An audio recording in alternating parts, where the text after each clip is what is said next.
Hello and good morning. It is my hope that you are doing well. We are starting off our show tonight, and we are here because we will be receiving a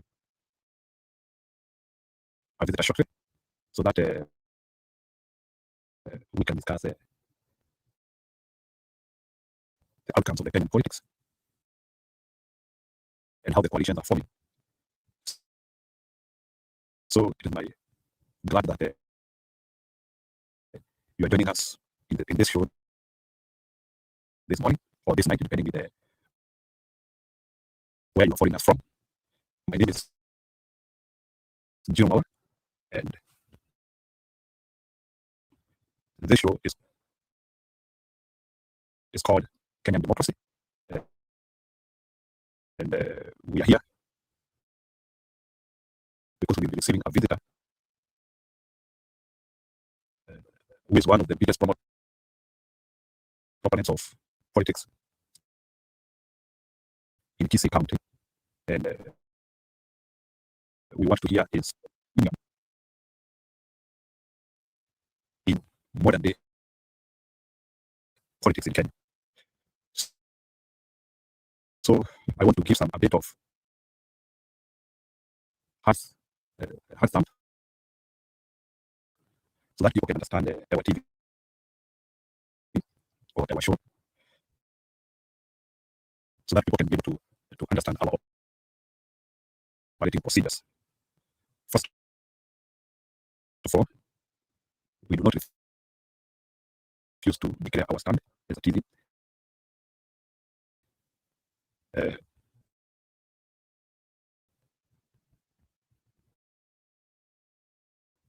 My network issues. Are you sure, Bana?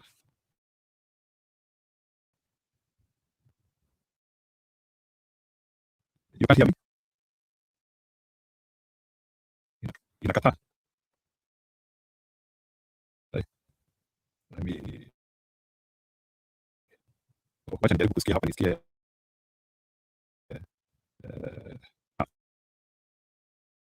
Am I not audible?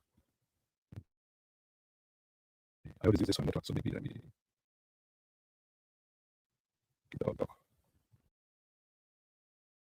I'm surprised. So you can mind. Acacia. Karibu sana Acacia. Acacia unanisikia ama ni mimi niko na shida tu just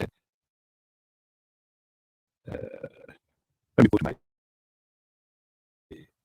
nisikia kama you are vibrating.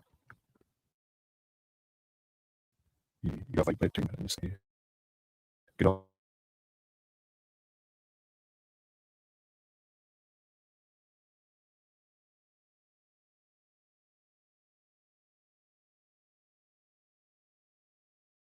Sawa, Joel, wacha nisikie.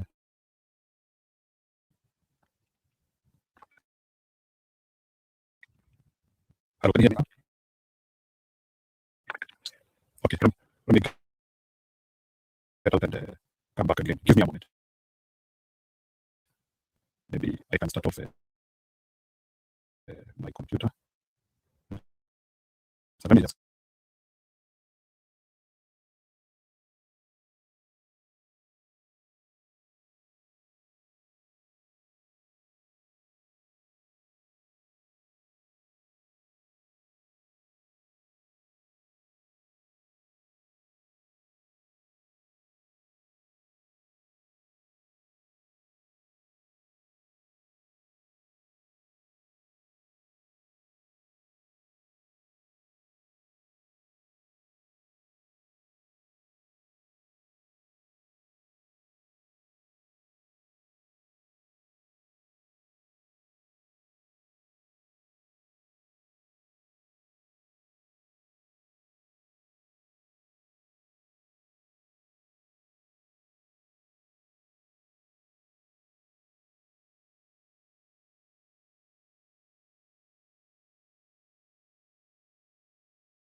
Yeah, I don't know if you can hear me now. Let me start off again, and then you tell me. Sawa sawa,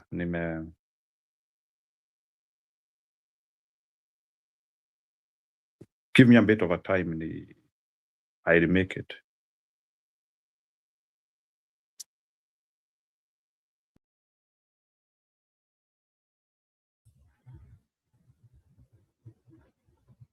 So you can tell me if I'm clear now. Nimerudi na computer tena. Computer ikileta shida, I can always use the phone, so there's no problem about that. So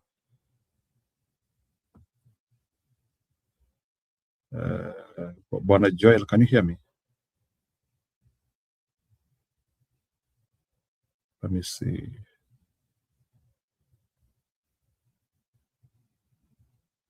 Kidogo. Let me see. Yeah, I think I'm good now.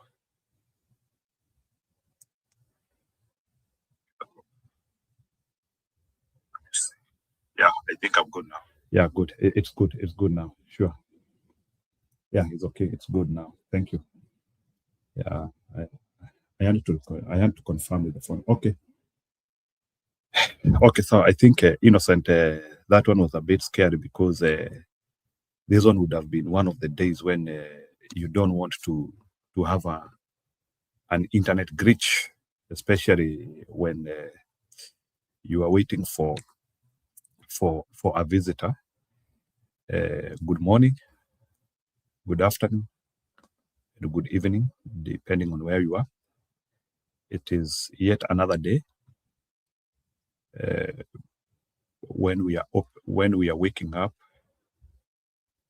to continue with this purge of the Kenyan politics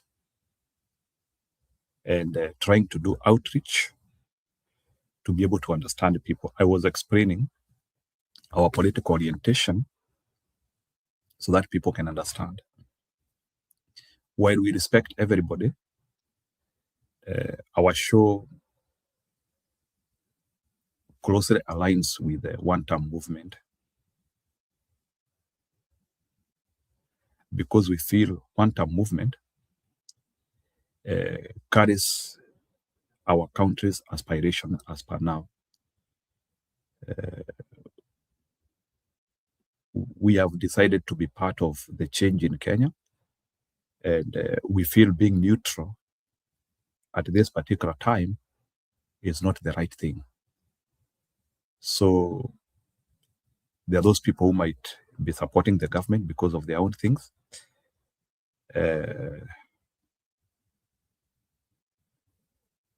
We feel there are so many challenges in our country, and we are not aligned with the government for now.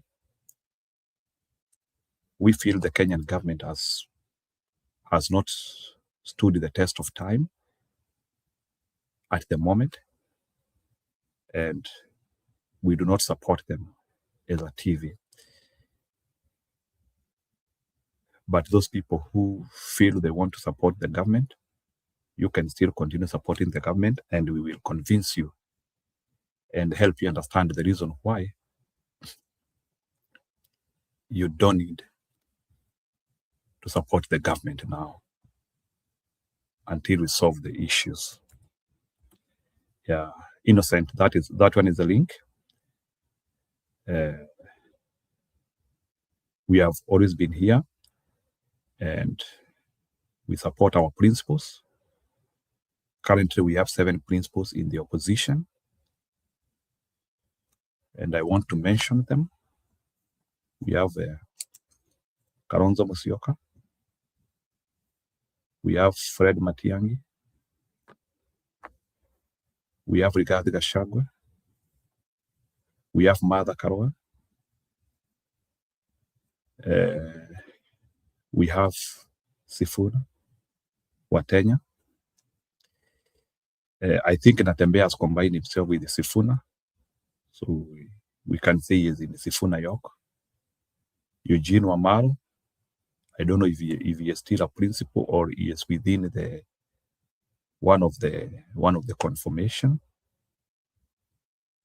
Yeah, mostly those are our key principles for now.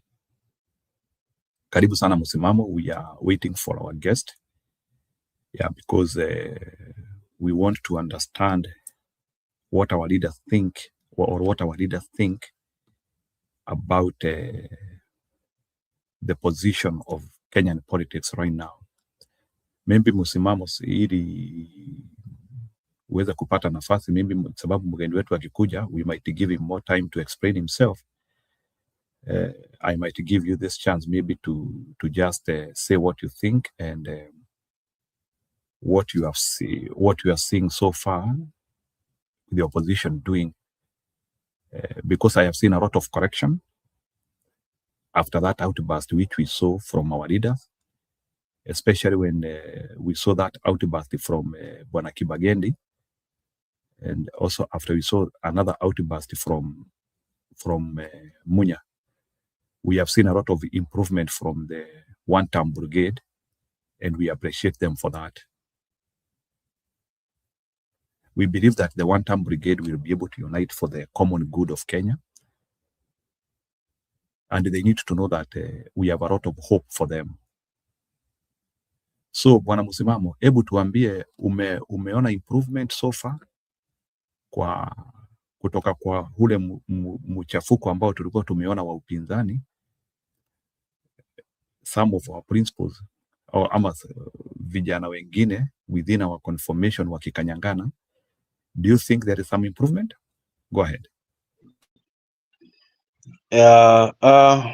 Asante ndugu yangu Njiru kwa nafasi hii ya kipekee, lakini vile vile pia kwa kuweka show mapema asubuhi kama hivi. Yani kwa kweli limenikosha moyo hili, nikupe hongera zaidi tukimsubiria mgeni. Lakini kama ada, kama dawa, basi pia nichukue fursa hii kuwasalimia ndugu zangu wale ambao wako upande wa pili kule upande wa comment section. Kunaye hapa Salah, kuna Joy, na kuna ndugu yangu Mbavuni hapa nimemuona, ndugu yangu Mwalimu, lakini vile vile dadangu Mbavuni hapa Akasia, na wale wengine ambao haswa wanatufuatilia kokote kule duniani. Lako nitakuwa mchache wa maneno, nipate nafasi ya kutegea sikio haswa mgeni wetu pindi atakapoingia.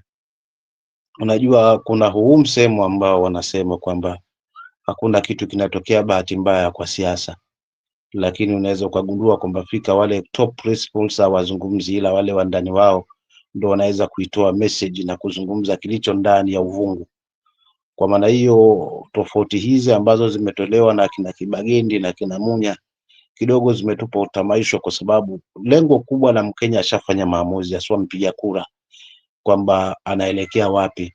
So kiukweli ni umoja wao na strength yao ndio ambayo itatuweka haswa kutupa matumaini na nguvu, ili haswa tufanye kile ambacho kitakuwa na tija pindi ifikapo wakati wa uchaguzi, iwe ni mwaka huu kama mahakama ilivyoamua, ama iwe ni mwakani kama ilivyo ada na desturi. Lakini Mkenya afanye lile la kuhitimisha, tena aende kwa nguvu haswa kuhakikisha kwamba anatoa haswa tetesi zake na kuona kwamba anafanya kile kinye tija. Kwa maana hiyo kuna vijibadiliko kidogo, kaka yangu Njiru, maana wa principles mara wanakutana, haswa wale vigogo wanakutana wanaongea, so kidogo inatupa matumaini kwamba huenda kwamba ni baridi tu, yani ni baridi kiasi tu, ni mawimbi tu kidogo, lakini kutakuwa shwari na kutupa mwelekeo ambao utakuwa unafungamana na matarajio ya mwananchi ambaye kwa kweli ametamaushwa, hususa sisi ambao tunafungana na one term, unaona. Kwa hiyo kuna mabadiliko kwa sababu principles bado hawajagombana apeupe, bado wana ari moja haswa, yani wanaonyesha ule umoja, wanazungumza kwa pamoja. Hawa ndani ndio ambao wana haraka ya goti, navyo nikinukuu haswa ama nikitilia pondo kwamba wana haraka ya goti mno kuweza kuzungumza kile kilicho ndani. Tunaelewa kwamba kuna mvutano hauachi, kwa sababu hapa kutafuta mamlaka na kutafuta power, lakini mwisho wa siku wasijiangalie wao individual, waangalie taifa haswa linatakaje na linahitaji vipi. So wakishagundua hilo, basi hawatafanya makosa, bali wataweza kuungana ili kutimiza haswa hii nyumba ambao wamejenga ya one time, ambao kwa kweli Mkenya amepokea haswa kwa mikono miwili. Kwa maana hiyo sina usemi mwingi tu kwamba naona kuna vijibadiliko kidogo, na na imani kwamba ni kucha kwa mwaka, lakini kila kitu kitakuwa sawa, na hawatasahau ahadi yao kwamba wao wataweza kumbackup mtu mmoja yule ambao watafiki kwamba Wakenya wana mbackup zaidi, kwa sababu kila wanavyojiangalia wao pia waangalie Wakenya wamelenga wapi. So wakishalenga hiyo scorecard vizuri kwamba Wakenya wamelenga huyu na waamue kumbackup kwa kauli moja, basi itakuwa rahisi haswa kuona kwamba haswa one term itatimilika na kuhakikisha kwamba nyumba hii itaezekwa na kuhakikisha kwamba watu watahamia ndani na kufaidi nyumba hiyo, kuliko ni kwamba wamejenga kisha iishie kupromoka haswa njiani. Labda nimkaribishe mwalimu naye pia haswa atoe ufunguzi wake. Kaka yangu Njiro, asante kwa huo muda. Okay, asante sana bwana Msimamo, tu kukukumbusha pia kuna rafiki yangu alikuwa ananiambia siku ya leo, ukiona upinzani uko na mgogoro mingi ni kumaanisha huo ndio ule upande mzuri, sababu ni kumaanisha ya kwamba kuna lot of competition hiyo pande. Ingekuwa upande ya upinzani hakuna ile mvuto huko, watu wangekuwa wanakaliana hivi wanakaliana. So ni kumaanisha ukiona migogoro mingi upande ya upinzani ni kumaanisha huo upande ndio umebeba. Hiyo pia kwa sababu pia wakitonyesha hivyo watapata mawazo ya hawa wengine wanashindana nao. Je, wanalichukuliaje hilo? Kwa mfano tu mgogoro tu kidogo huu tayari wameweka swapondo kwamba wanakuta kwamba huo ndio mwanya ambao wataweza kuutumia kuweza kuona kwamba hawa wanawatawanya kama vile ambavyo walitawanya wale waliojenga mnara wa Babeli, kila mtu na lugha yake. So wanaamini hilo labda pengine likitokea haswa kukiwa hakuna maelewano na wengine wakiruka huku wakirudi pande huu na wengine kule, basi maybe wataitumia hiyo nafasi, kwa sababu kama ni kwa mwananchi ameshakatalia, amekwamia kwa one term. So kwa kweli naweza kubaliana na wewe na nikakubaliana na yule mwenye ambaye amezungumza hilo kwa 100%. Asante. Okay, asante. So bwana Innocent, pia nikukaribishe. Habari za asubuhi na mhali gani, unaendeleaje? Tupe utangulizi wako hata tunapongojea mgeni kwa sasa hivi. Bwana Innocent, habari yako?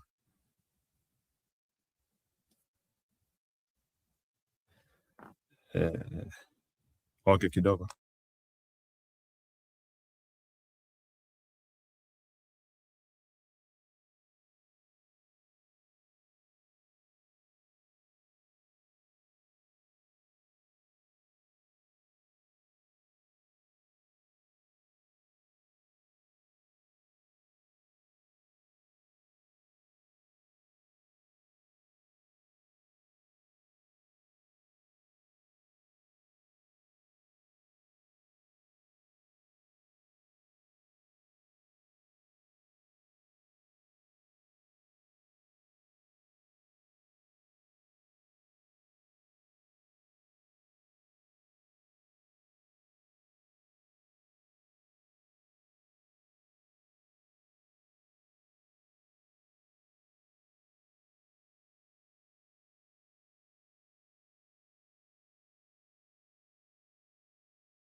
Haya, ni sawa, haina shida. Tulikuwa tunarekebisha mambo kidogo hapo lakini yote tuko sawa ili tuweze kuendelea. So very good. Kuna jambo nilikuwa nataka kuongeza hapa ya kwamba kwa nafasi kuna kitu nataka kuambia ili Wakenya msikue na taswishi yoyote. Hakuna kazi rahisi ya siasa kama hile tuko nayo huu mwaka, because you can see all the forces of confusion they have been directed to Ruto. Kama leo nilishtuka sana kusikia mahakama imeleta hiyo story ya kusema ati uchaguzi unafaa kukua hapo wiki kesho, ati siku ya Tuesday ndio tunafaa kukua tukifanya uchaguzi. Linakaa ni jambo la kuchekesha, lakini ni yale mambo ambayo iko Kenya saa hii. Yani unakuta yani vitu zote hazishikirii kwa Ruto mpaka kumtimua kwake kwa mamlaka ni kama hata kuna kuja haraka kuliko hata vile tulikuwa tunakubalia. Although pia kuna watu wanasema ya kwamba ati hii confusion inaletwa na mahakama, ati hili Ruto ajiongezea miaka ingine 2. Sasa hapo nafikiria Ruto amekamua kavu.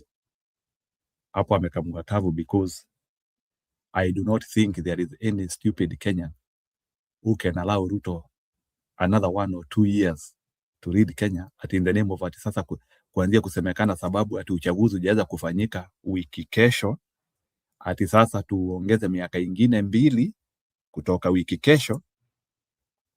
Wajipange, haiwezekani. Hebu msemamo comment about that.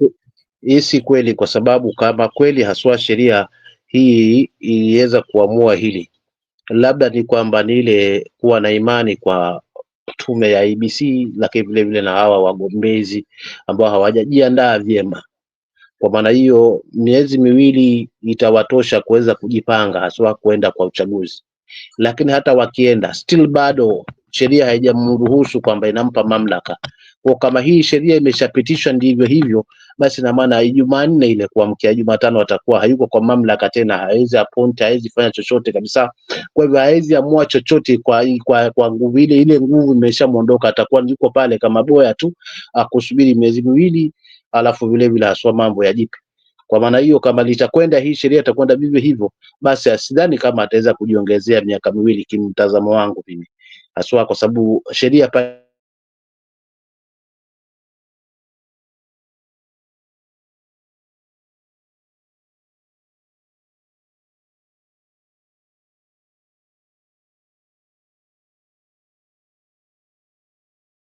Bwana msimamo, nimekupoteza.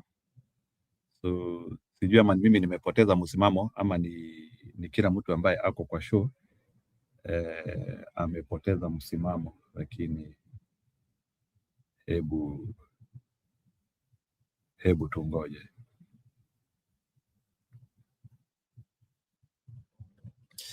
Sasa pia kuna jambo lingine la kuhuzunisha. Unajua Ruto na wandani wake, kama wale watu ambao wanaongoza serikali, ndio wanafaa kukua kipaumbele kujaribu kuleta ule uwiano na ule umoja. Lakini Ruto kama kiongozi wa serikali ndiye ako mstari wa mbele kuanzia kuleta division za makabila. Yes, finally the man of the moment is here.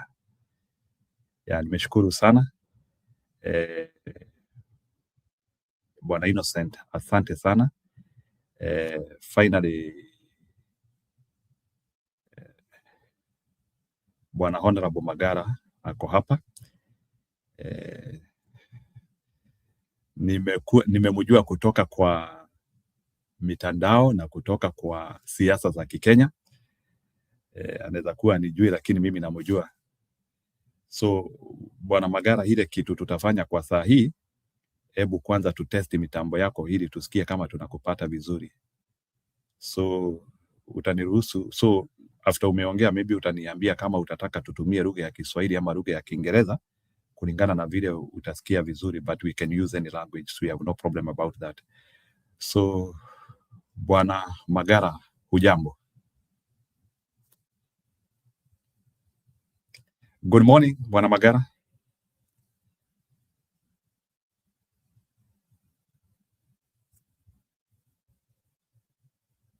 Yeah, naona ame-unmute lakini ni kama sipati sauti. Let's wait. Maybe the voice will come. Good morning, Honorable Magara. Yeah. Naona ame-unmute. Niweke msimamo tena. Hello, good morning, Bwana Magara. Nasikia naongea.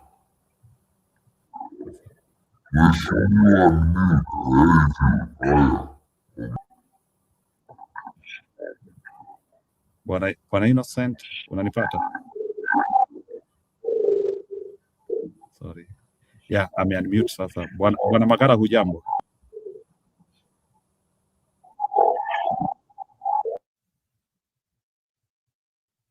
Maybe Innocent unaweza tusaidia kumpata. Bwana Magara, hujambo?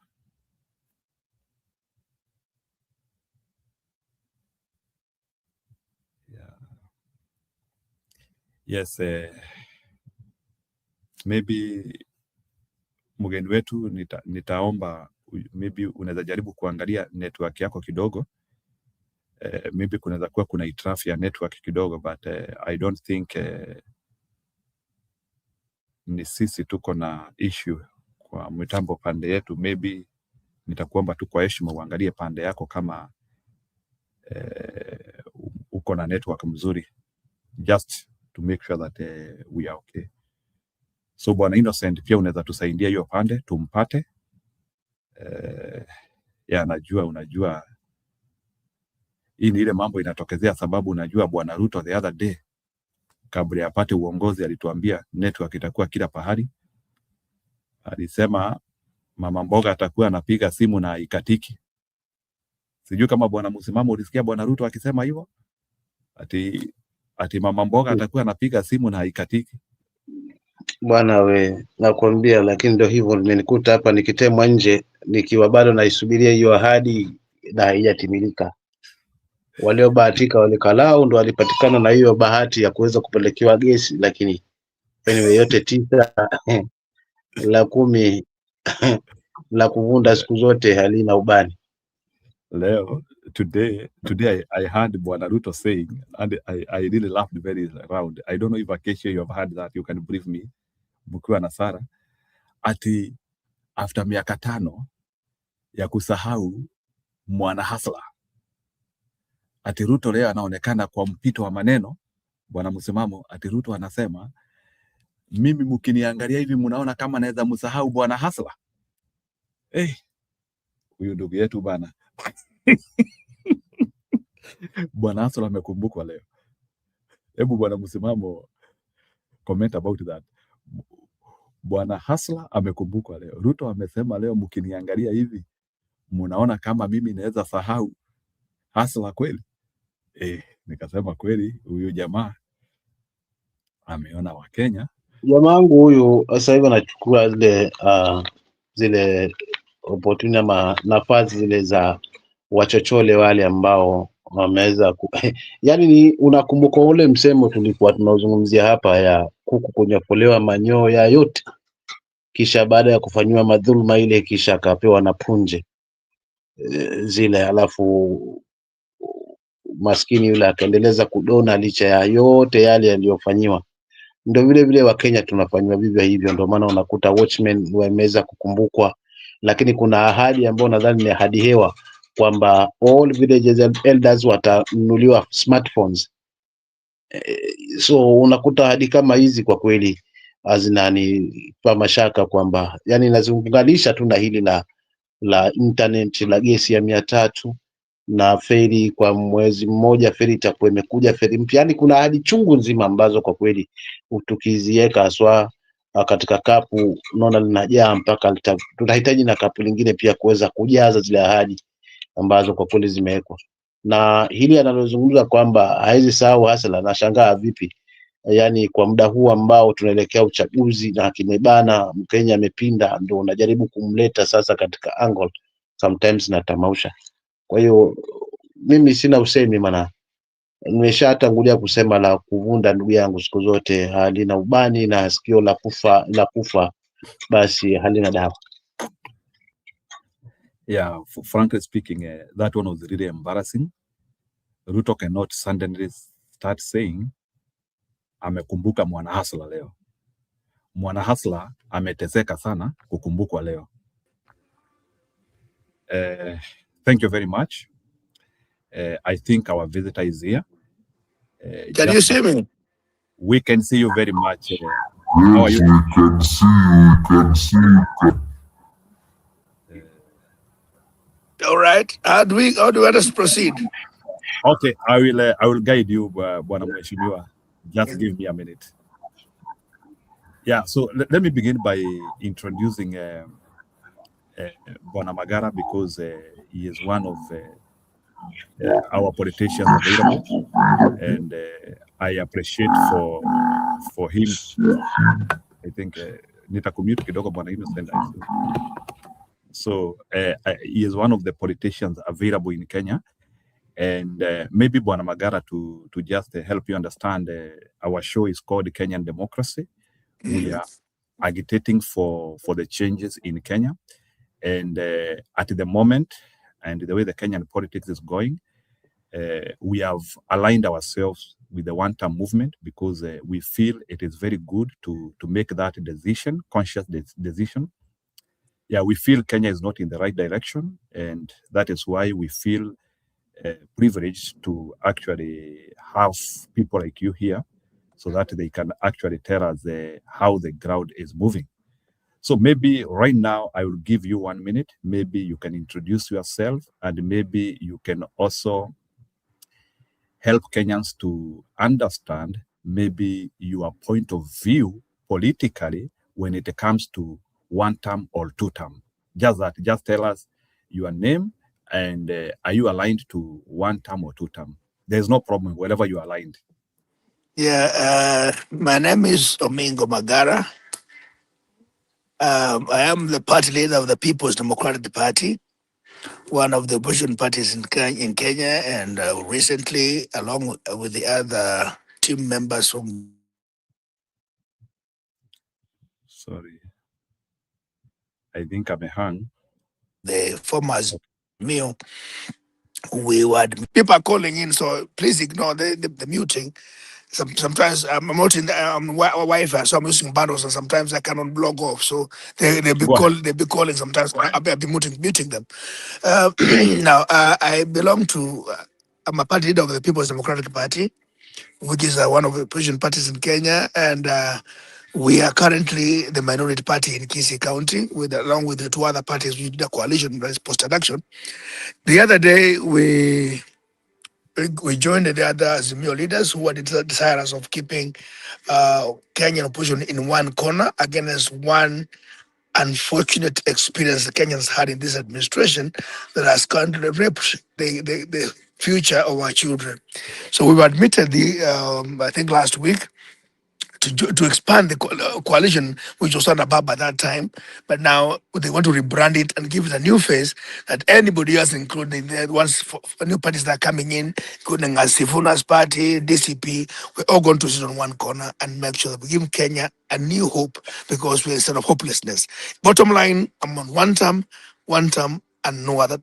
Possibly, if it were no term, but since we are democratic, we want Ruto to finish his term, and then we can shape Kenya the direction that Kenyans and the youth of this country require us to go, because we have this country was given to us by our forefathers. We must be quit our children in the best interest of our future generations.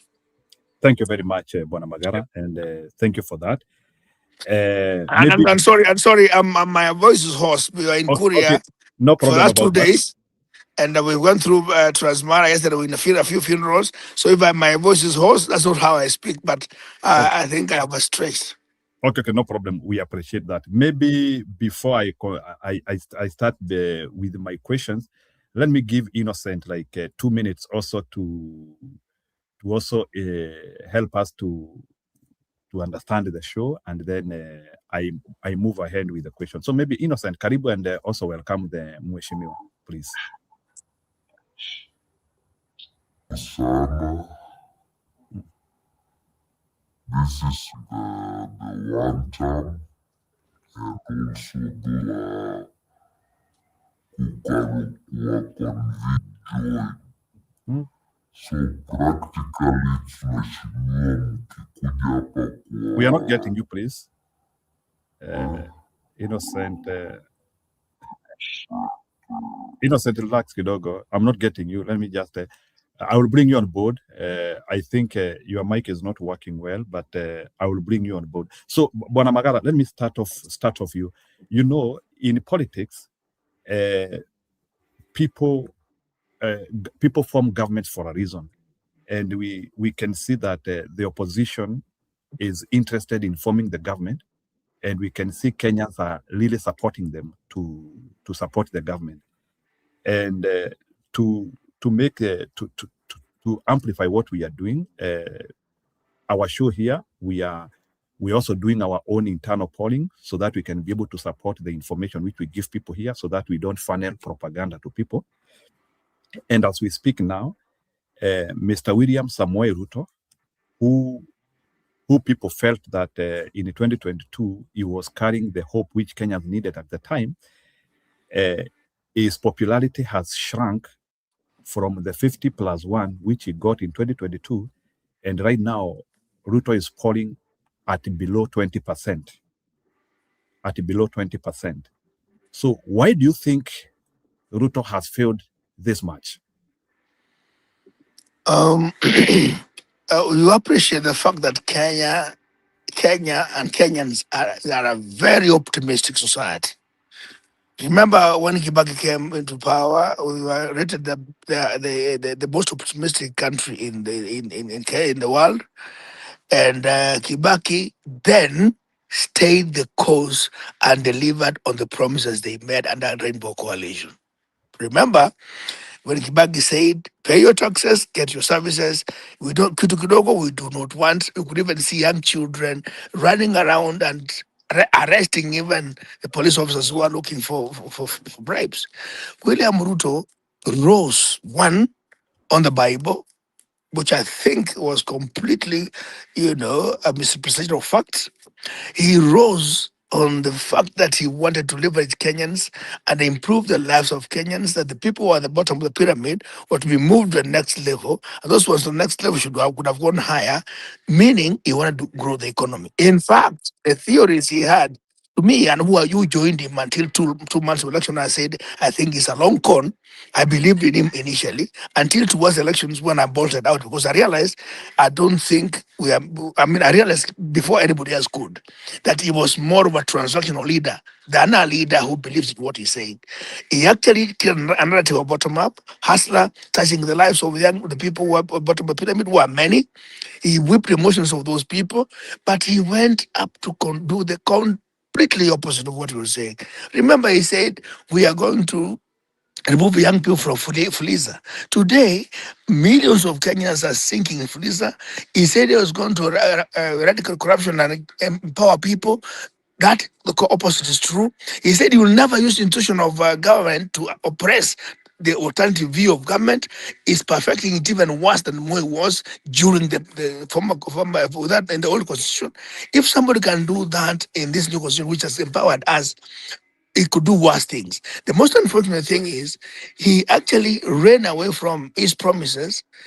Out of the over 300 promises he gave, I don't think he has achieved even 15 pieces of them. And every time he stands to speak, he lies. And when a leader lies, you lose the dignity and the value you have inside. Because remember, the head of state is head of state and a symbol of unity. William Ruto has failed us, in fact, perpetually, and he lies without winking. He is the same person who cried in church, but he's tear gassing leadership in church who are expressing a different view and saying things are not right. And he look at the corruption index. He is the best in.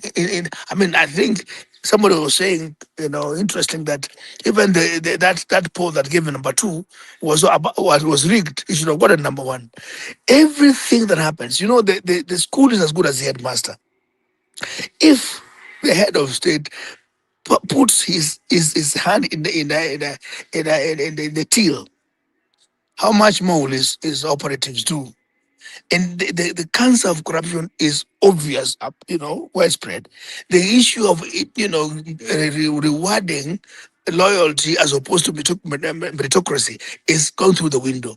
An example: TSC was the fairest employer. My brothers and sisters listening to me, TSC was the fairest employer. They had a scorecard when you go to for employment. If you qualify in 2005 and I qualify in 2010, for sure 2005 will get a job, and we're sitting in the hall. We could even assess ourselves. These days, letters of TSC letters are being supplied from State House. 2 members of parliament, they don't go to give the merit, they go to sell them for a song. And this I'm not saying for the sake of it. You can't get a job unless you know somebody, not knowing, just knowing them, but you must have a wallet. How do we deal with the small little people who are orphaned out there? So Ruto has actually shot himself on the foot. He even said, shoot these young thugs who are coming to harass us. Pucha mguu, tukutane kotini. I mean, really? You know, a bullet on the leg can as well be land on the heart.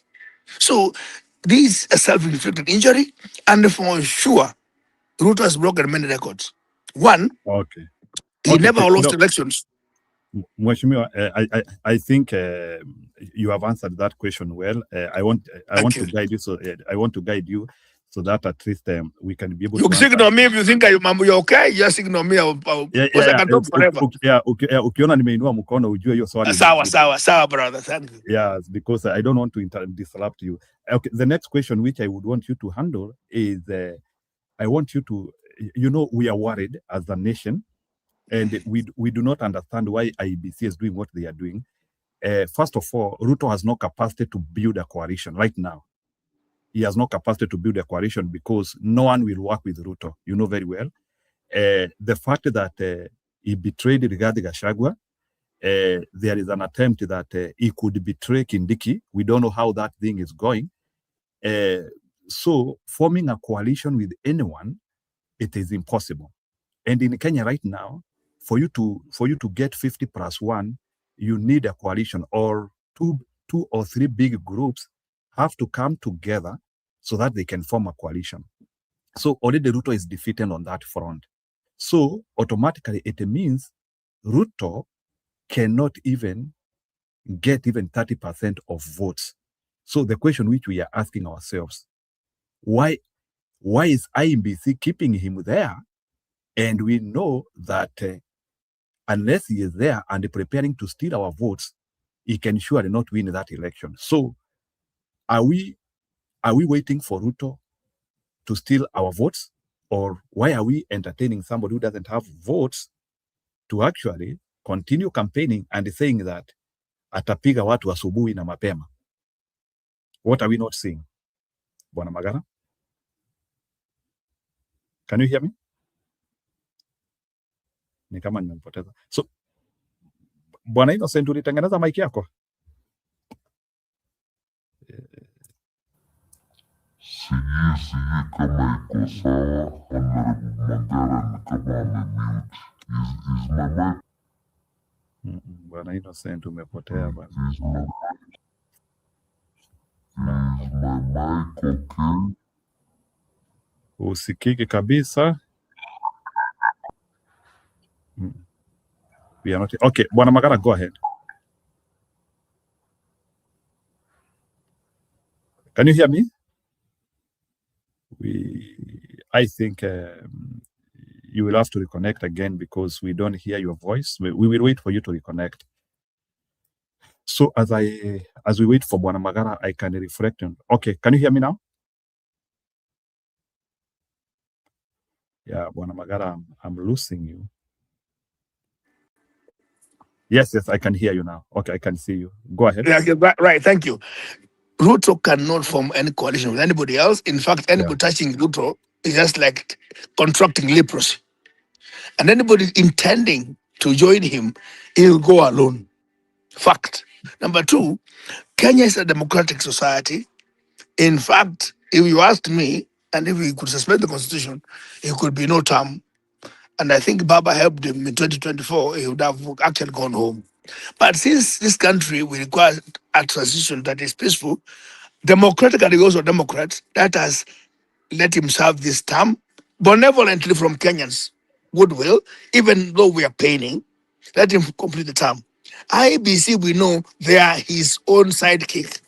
He actually chose those guys and he gives them instructions, including selective punishment of those ones in the opposition who are perceived to have conducted an election offense.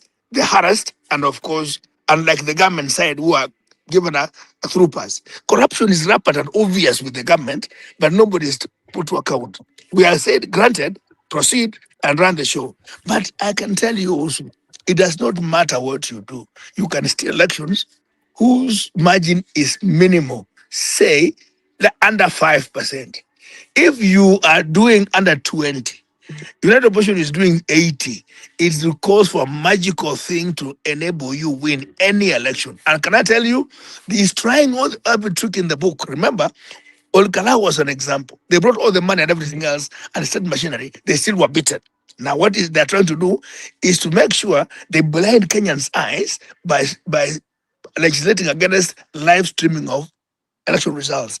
That is a cause of another anarchy if he tries it, because he deliberately wanted to plan to steal by blinding our eyes.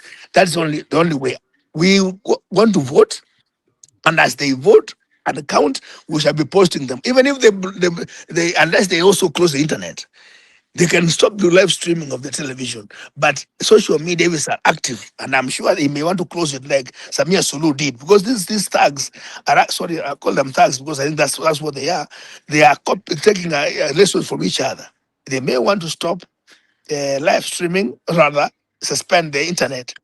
Then that will be a case of anarchy in the country. If Ruto wants peace, let him do his course and retire honorably. If he can make a comeback after being reformed, that'd be a better thing.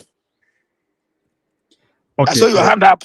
I saw your hand up, so I stopped. Yeah. Thank you. So I want to ask you a question now, so that I can now leave that, and then we go to the coalition building. So I want now to ask you the last question in that line about Ruto, and then we go to the coalition building. So let me ask you a question: why is Ruto participating in an election which he cannot win? He cannot win this election, but why is he participating in it? It is clear, unless you are stupid or you don't want to look at the writing in the wall. Ruto cannot win this election, but why is he getting the courage to continue and he cannot win? Why is he wasting resources? Tunamuona sijui anapeleka watu State House daily and paying people a lot of money. Why is he participating in an election he cannot win? Go ahead. An evil man is an evil man. Even when he's naked, it takes courage for some of his cronies whom he trusts to tell them, the king, you are naked. But since they're keeping on praising him, emperor worshipping, and they know, in fact, some of them say, if we lose these elections, we shall rot in jail. Oscar Sudi said he never can be specific, which means he knows they are doing the wrong thing. If you know you're doing something wrong, unless you are a fool, because the law will catch up with you. So basically, what we are saying here is he cannot, and ataka kufa kiume, and I don't even want him to be overthrown. Let him now suffer the humiliation democratically, because we don't want to take it any other way. Let him run the show, and it is sweet to beat him on the game. I don't mind, and I want to pray that God keeps him safe until we beat him alive. Then it will be a sweet victory, and it will be a lesson to Kenya and African countries who believe dictatorship is a thing, a fashionable thing. Okay. We must know it is Thank long you. gone. Okay, last one, so that we go to the coalition building. In Kenya, we have never achieved one term. Like there's not any president who has ever done one term. All presidents have done their full term to retirement. So if we succeed, this one will be the first one. There is the fear which people always say that it is impossible to do that. Like Ruto will not be, even Sudi, as you have mentioned him, Sudi has told us repeatedly that Uhuru did 2 terms. Sio mtoto yao atafanya term moja. So the question which I'm asking you, most of these people, or most of the Kenyan presidents, we have attempted to remove them. Even in 2017, we were almost getting Uhuru out, but ikuwezekana. Even more in 1992 and 1997, there was those attempt of wanting to get somebody out when they have done their first term. The question which I'm asking you is it possible to get somebody who is sitting in power, out of power, before retirement? Bwana Magara, go ahead.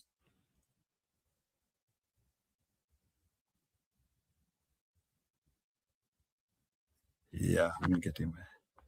Okay, Bwana Magara, go ahead. Can you hear me?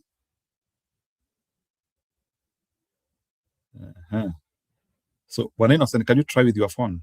Maybe we can get you. No? Okay. Okay. I Sawa. hope it's clear now. Yeah, now it is clear. Now you can react to umesikiliza mgeni vile amesema and up to the level pale amefikisha. Ni kama amekuja. Okay. Bwana, relax kidogo Innocent, tusikie. Bwana Magara, Okay. can you hear us? Okay. Relax kidogo, Innocent. Bwana Magara, can you hear us? We have to, okay, Innocent, react as we wait for him to reconnect well. Yeah, I hope now I'm clear. Correct, you are. Okay, thank you. Maybe my computer, vile watu wanasema hapo ilikuwa imeisha battery. Okay, go ahead. Yeah, karibu Honorable Magara. We are glad to hear from the voices, what we call the horse's mouth. The operatives. Yeah, he's telling us, and we believe we'll be having more and more of honorables here who are able to challenge us, and especially Mheshimiwa, people are from different countries. Watu wametoka makantri mingi wanakusikiza from all over the world. So sisi tuko Kenya na wewe, wengine wanajua wako huko nje. People are listening. Kwa studio tunaweza kuwa tuko wawili, watatu, wanne, but watu huko nje wanasikiza sana, and we want to hear from you. And they will even listen after the show, as it rolls after down. the show. And people want to, they really want. So maybe Innocent, as we wait for Mugeni, so that he can meet us. Can you tell us, can you comment something brief about the coalition building, and what should be the formula which these principals should use when they are building their one formation to actually determine the single form presidential bearer? What should be the starting point for them to come together? Okay. Mheshimiwa, ukikuwa tayari tu just utainua mkono ama utaanza. Ako nje, akikuja tutamuona. Nitakusimamisha akikuja.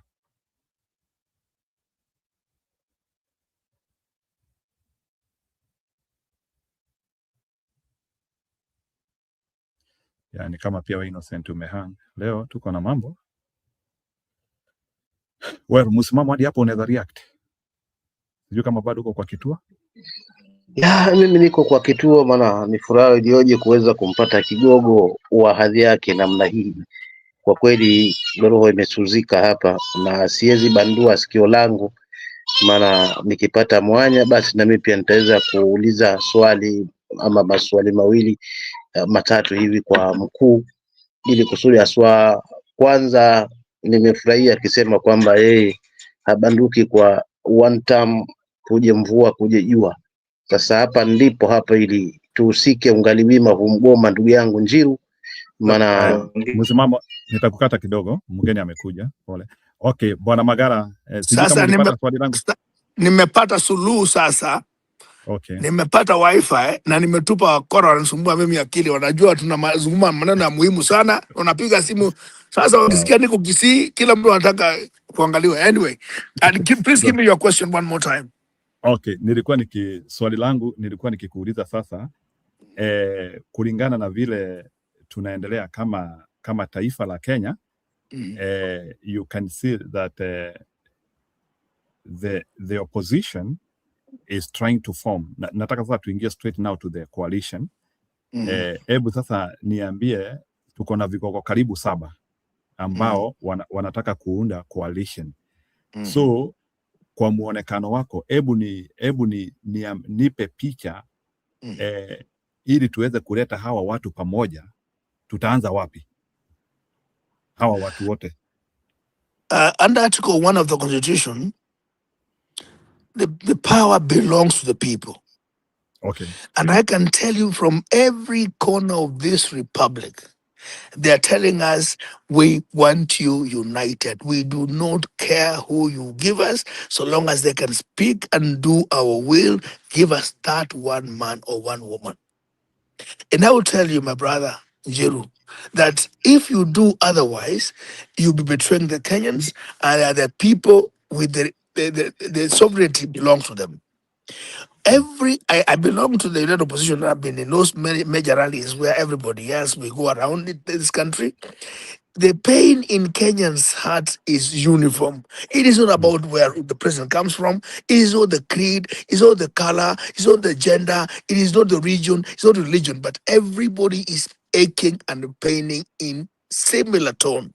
The only problem is we have a few who have dipped their hands in the cookie jar and they are the ones celebrating, and you can see them holding honey on their own hand. And this honey they are holding, they can't even bring it closer because the hand will be chopped because everybody is angry.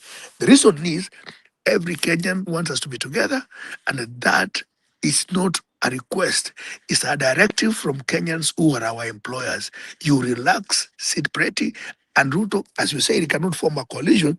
He is fighting to kind of break the opposition through the kind of rotten, stolen money by trying to buy people out. Nobody's going to be bought. If you buy, you go with him and be confined into a corner, and that's how we are going to find you. Hold you at that corner and confine you there. So he cannot form a coalition. He's desperate, and any attempt you can see people are trying to throw ones at each other, it is only that at a couple, like somebody when you started listening to before I could join, I heard you say, if the kusikia makelele, hapo ndio utamu iko. Hata sahani kwa nyumba jamani, ukiziosha lazima zigongane. But at the eventual time, we shall sit and say, eyeball to eyeball, we must have one candidate, be it a woman, a youth, an old man, and whatever it combination that will beat William Ruto. And I can tell you, you asked me earlier question, Kwamba, is it going to be the first? There's always a first. And this will be a first. By the way, Ruto has broken many records. He has never lost any political war. He was the first deputy president to be president. He was the first attempt. He has not lost any war. He was the first deputy president to rise to presidency, and he won. He can be the first president to do one term. And one term is standard. Okay, thank you, Mheshimiwa. So, Bwana Innocent, sijui kama uko hapo. I can allow you to ask Mheshimiwa one question so that I don't dominate the show. I will come later. If you have a question to ask Mheshimiwa, you can ask him. I will bring my question later on. And pia msimamo unaweza uliza Mheshimiwa swali moja kwanza. And I'm just allowing one question each. Thank you. Okay, thank you, Mheshimiwa. Now from your side, Mali muko huko Kisii, how viable is it that especially you see the governors, the present governors wenye wako huko saizi ni kama wanaegemea kwa government. Mnaonaje, are you able to pull them to the basket ama mnatafuta watu wengine wenye watasimamia huko? We saw also some of them wako kwa Linda Mwananchi, but they have started coming back. So I don't know how you're bringing them together. Ama how do you consolidate your Kisii backyard? Thank you. Number one, the one, anybody who is an incumbent and almost inclined towards Ruto just before he starts, so carrying him on our shoulders is what we call excess baggage. Number one. Number two, people already made their mind that if you are with Kasongo, you are on your own. And I can tell you also, we don't need everybody on board because some of them are held by their balls. I'm sorry to use that dirty language, because of their kind of scandal in the wardrobes or shelves, that of corruption they have committed. So they're scared to just think the other way because they're going to be taken to ESEC, a perfect thing that William Ruto uses to intimidate those ones who either intending to oppose him or leave his camp. But I can tell you, by end of this year, January, February, there will be an exodus from Ruto's camp, and you may never believe it. We may have an influx that we cannot be able to handle, and Ruto will be alone. In fact, it's going to be historic in this republic that we are going to beat a president to under 20% rating. And finally, let me say this. Mlina Mwananchi is doing one term. Everybody is doing one term. So we shall converge at one point. They're also aware that if we have taken a bull into slaughter, ameonyeshwa kisu, tukimfungulia pale, sisi wote tutanyoroshwa na hii dume. Lazima to make sure the cage is properly secured by all of us being out there and putting nuts and bolts within that cage. It doesn't bolt out. If Mlina Mwananchi will be a cause of us losing this big plot, we shall lose bigger. All of us shall lose. We can better die on one side other than being hanged on different trees. We are aware that Ruto is desperate. He's throwing around his money. We shall eat his money and do what Kenyans want us to do. But I think even eating that money, touching that money is also evil. I would not touch even if I was given that money. Okay, thank you. So Nyaribo and Simba on their own.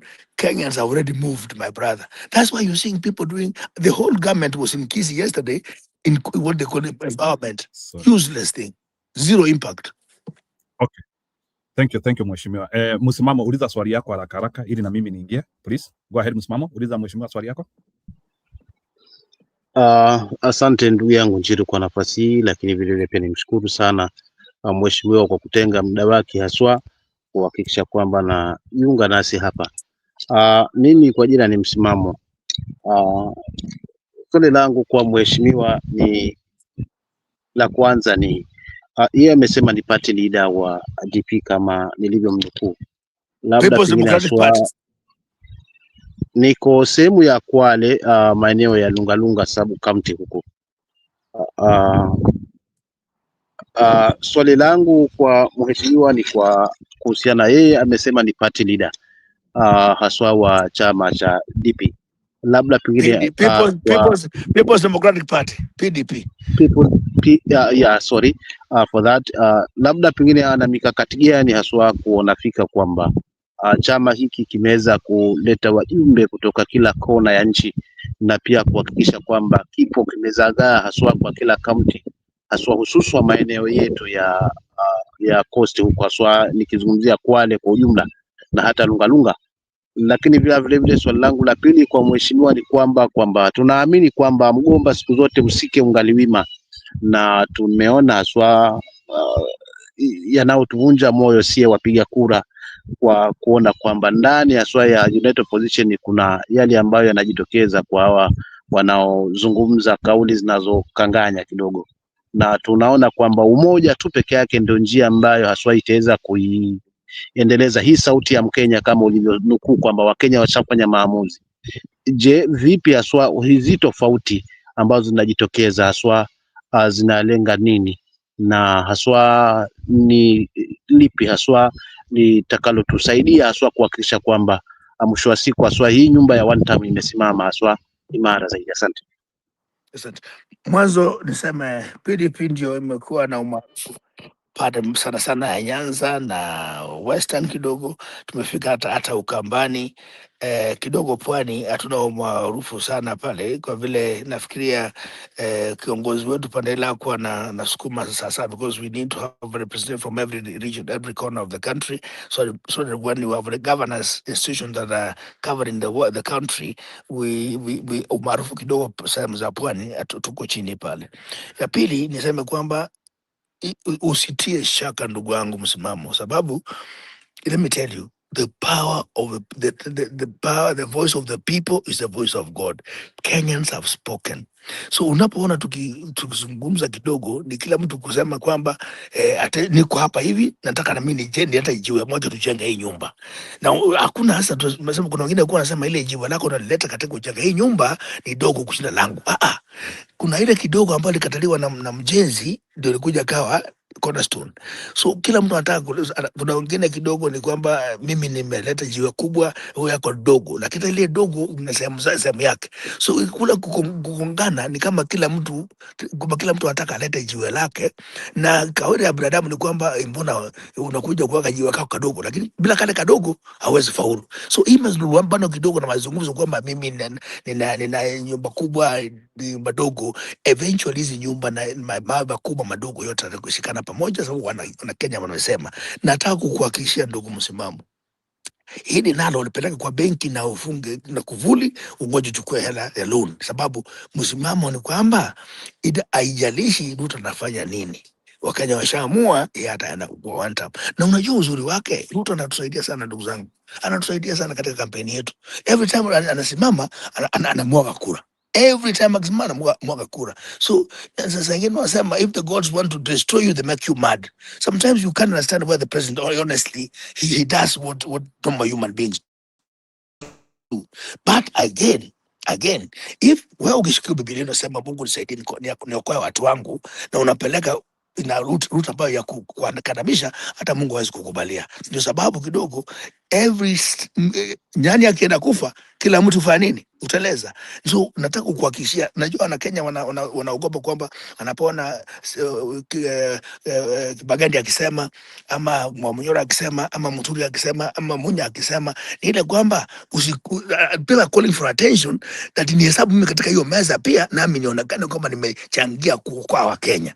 Sio malumbano ya kukosana. All of us are focused on one agenda of liberating Kenya from this oppressive regime. Okay, thank you Bwana Magara. Wacha nirudi kwa maswali yangu tena. Nataka kwanza kukupea reference based on our survey here.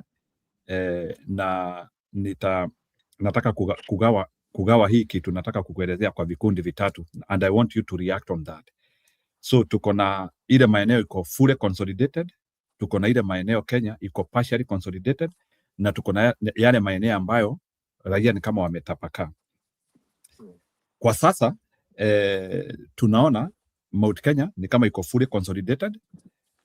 Ukambani okay, so Mount Kenya 90% consolidation. Ukambani close to 75% consolidation. Kisii 83% consolidation. Then kuna partial consolidation Nairobi and Western, so we can say ni kama wame consolidate almost close to a half. Then so hiyo ni Nairobi, Western na Coast wame consolidate close to a half. Then kuna maeneo mengine ambayo consolidation haijafanyika vizuri, places kama Rift Valley na Northeastern. Those are some of the places whereby na then Northern Kenya where we can't say that consolidation has fully happened. So ile swali na ningetaka kukuuliza kwa muonekano wako, do you think hawa vigogo wetu wataweza kuconsolidate Kenya mzima ama wataconsolidate yale maeneo ambayo yanaweza determine uchaguzi? Ama kwa muonekano wako, how is the consolidation going to happen? Bwana Magara, asante ndugu, asante. Niko mwanzo okay. Nataka nikueleze hivi, tukianza na kura, I want to start from minus za Ruto. Okay. Ruto alipata mlima imetengeneza yote imefungwa. Yeah. Ukambani with Kalonzo on this side, and that's why Kalonzo is a very valuable gem in this coalition. Kalonzo is the only one who moves around with the people who believe in him and his leadership, even when he's not running for office. Hiyo Eastern Upper Eastern imefungwa ya Kalonzo Musyoka. Ile Eastern ile ambao Meru na Embu pia nao hawako sawa. Kuna maneno yuko hapo ngumu kabisa. Hata unaona Kindiki akitemwa tata itakuwa, because William may actually sacrifice Kindiki because keeping Kindiki will be a zero sum game because he can't deliver for him. Sasa na tunaomba tu amteme, akishamtema tumefunga mlima yote, mlima Central, Eastern na Upper Eastern imekwenda. Kule sehemu za Luo Nyanza, I can tell you with the demise of Baba, we can actually penetrate through using Sifuna and the rebels were ODM. It cannot be less than 60%. We shall take it up, because if you look at the leadership in ODM, not as left, anybody that's waiting with Kasongo is just like a carcass, I can tell you. So we'll okay, let's be marginal and reasonable. 55% we shall carry through Sifuna and the team. Western Iniruo Nyanza kidogo, wacha nikureinforce. Iniruo Nyanza we are at 43, just to let you know. 43%. Okay, That's what we now can get. thank you. When we then consolidate with the Linda Mwananchi team coming to this side and they know they are against Kasungu, I can tell you we shall get to 55. That minimum, I can tell you when the chips are down. Let's get to KC. KC with Matiang'i in the mix out there. It is because Kisii, for example, in Nyanza, Kisii is what has been known as a swing vote. That's why Ruto is so desperate. In fact, he's putting almost all the money he wanted to have these two counties. But so long as Matiang'i is there, even 25% may be a challenge. And what we are seeing is Gunism intimidation. We see like even when people are being beaten with the scars around walking with the goons, it is an intimidation of sorts. What when they are doing that, they think they are gaining. In fact, if anything, they solidify the resolve ya watu. Unaona? That's why when we were in the Okay. funeral yesterday, Actually, kidogo bwana no, Magara, kidogo. In Kisii we are doing good. I just want to go giving you the number. Kisii yes, we are at 83% consolidation. That one is good. We have the number. thank you. We're doing well. That I Yeah. know. Now, if you go to Kuria, which is part of Migori we are doing well, right? And the Ma Nation, boss, we are doing well. So what we are leaving Ruto is the upper eastern, upper rift, and maybe and central rift. Hii chini ya Kipsigis hapa chini ya lower southern rift pamoja na Ma hiyo imeenda hata ukikataa. Even I'm sure your statistics tells you, Ma Nation. Ma we are at 65. Now tell me, those We are at guys are 65 consolidation. they have suffered so much. So even if we stop there, my brother, and give Ruto the rest, where is he going? Actually, even in Courage in Nation, we are at that 1% consolidation opposition. Courage in Nation. Imagine. In the Yeah. nation. So I think Coast,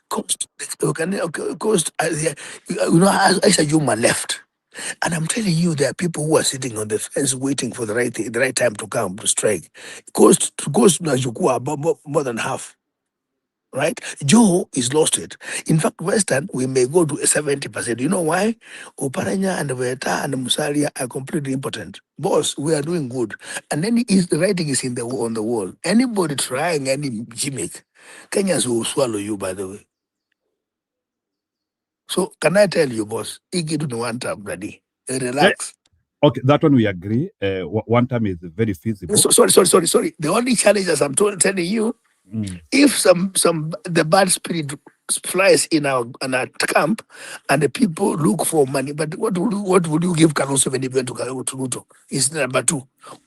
And here is likely to get number 1 or number 2. And which fact that here you are better than the other side. Upper Hivi, and our interest is not in taking power. Our interest is delivering people. Let me also give you some bit of advice, and I'm telling my fellow opposition leadership. Ruto was given 2 years to get a rebellion.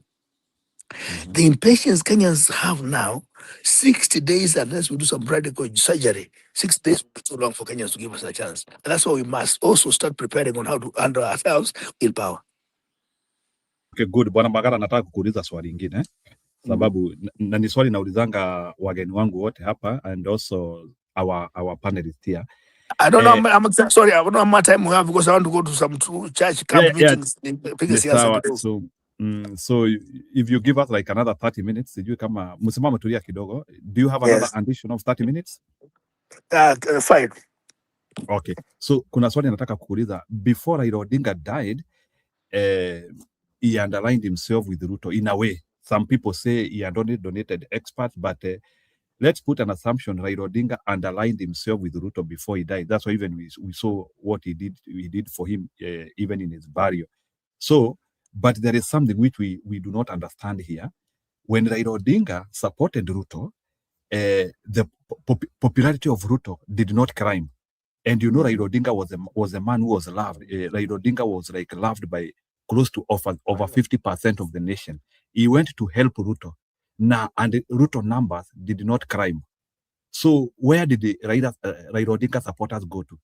Because I'm expecting if he went to support Ruto numbers were supposed to climb.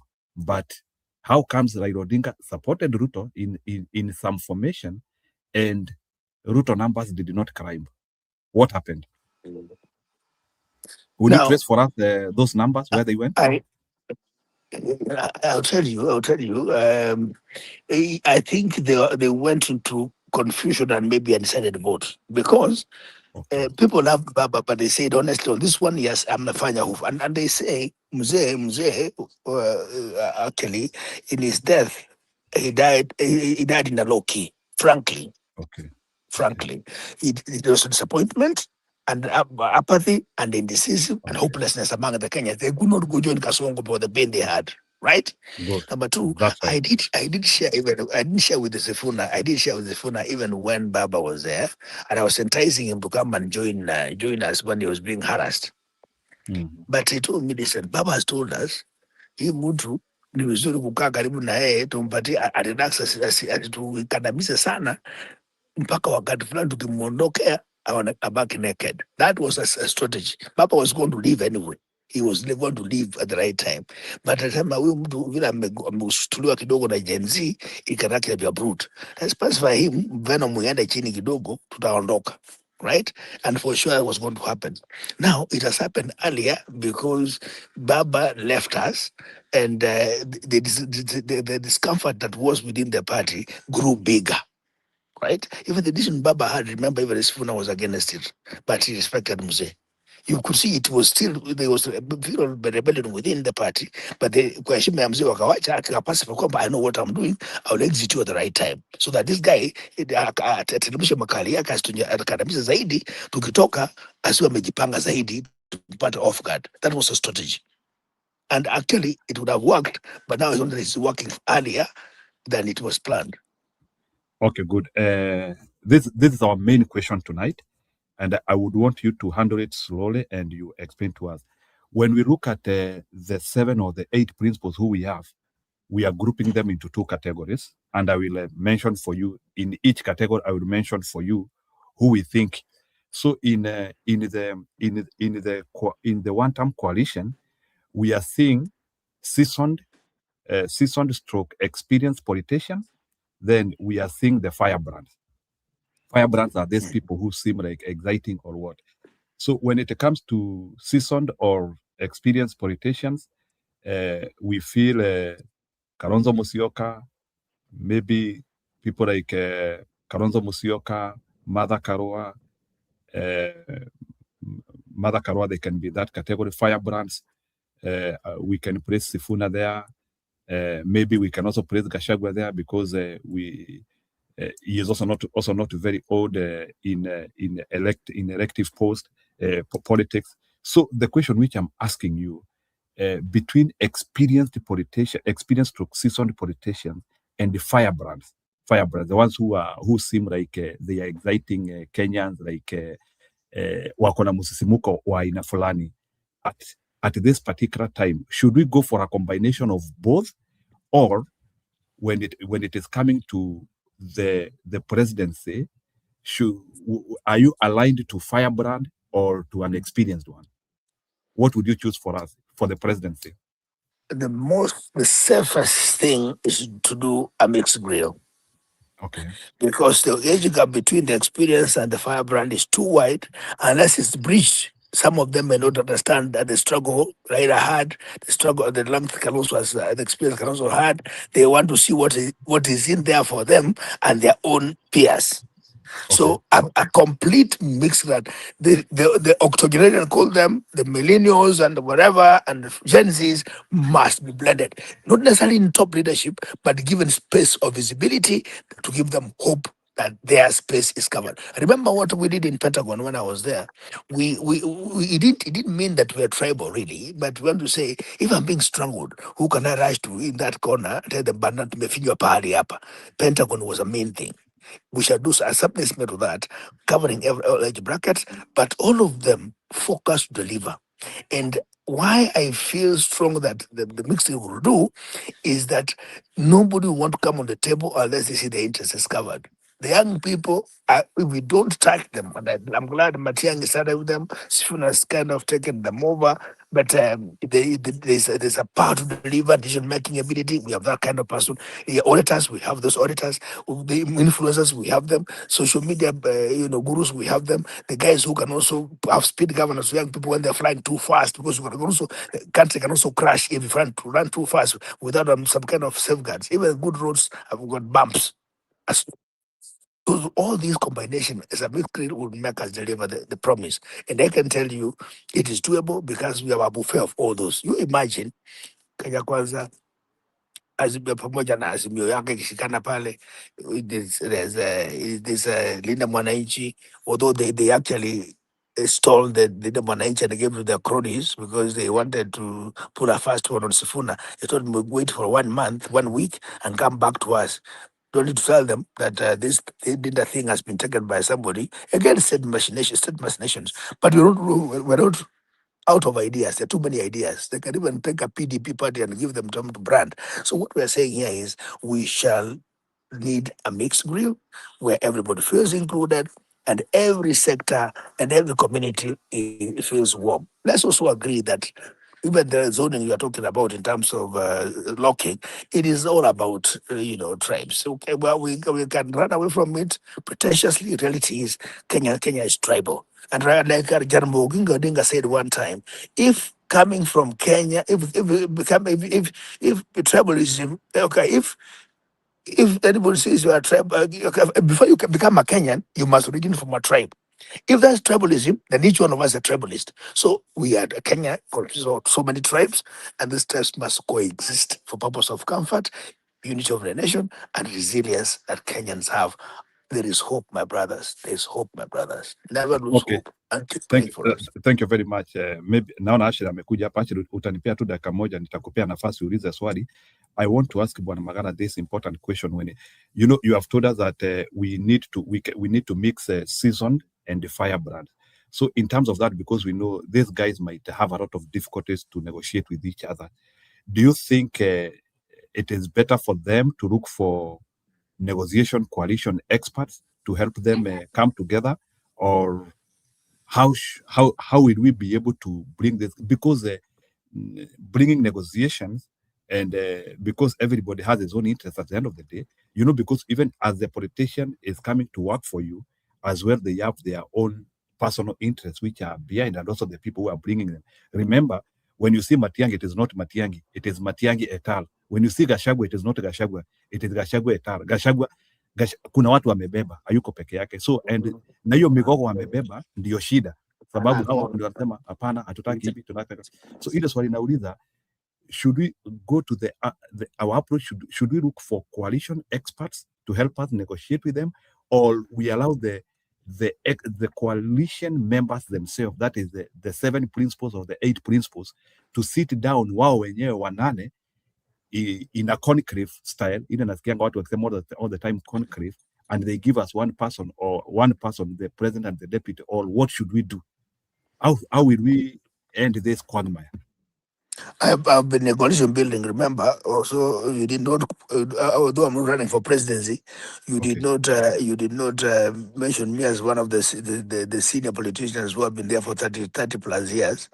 Okay. But I would excuse you because maybe I am not active now. Okay, But that's okay. I was DM when we were trying to build a coalition in 2007.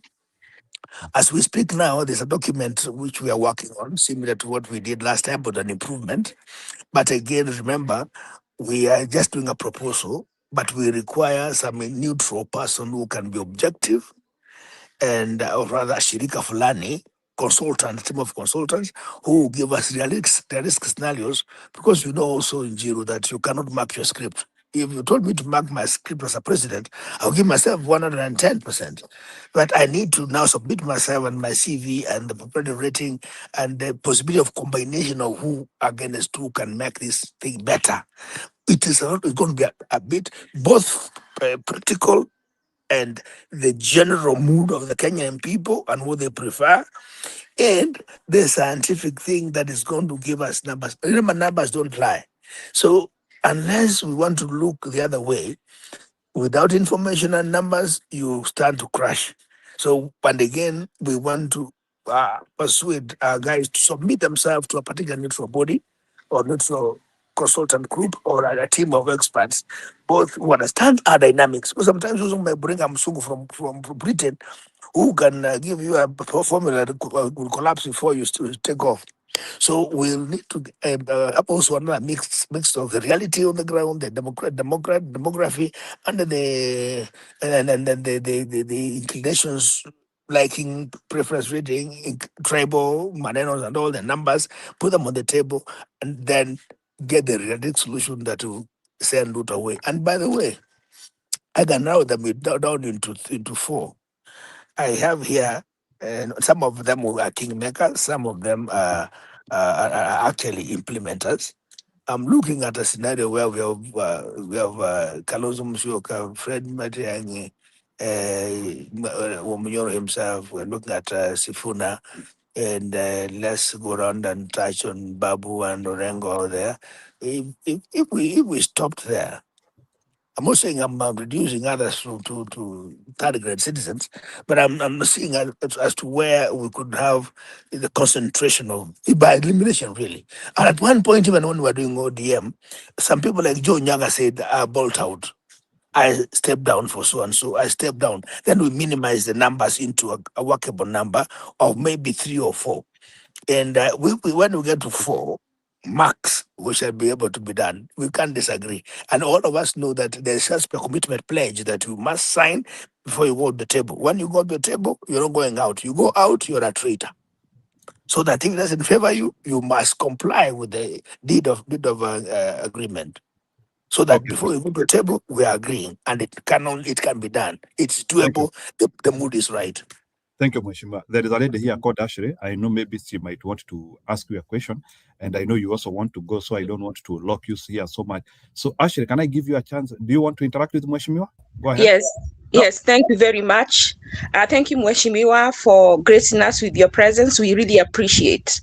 I have 2 questions, and one of the question I think Njiro asked you, and you have actually, the last thing you talked about is what I want to ask you, because we have so many candidates for this other position, 5 other positions down.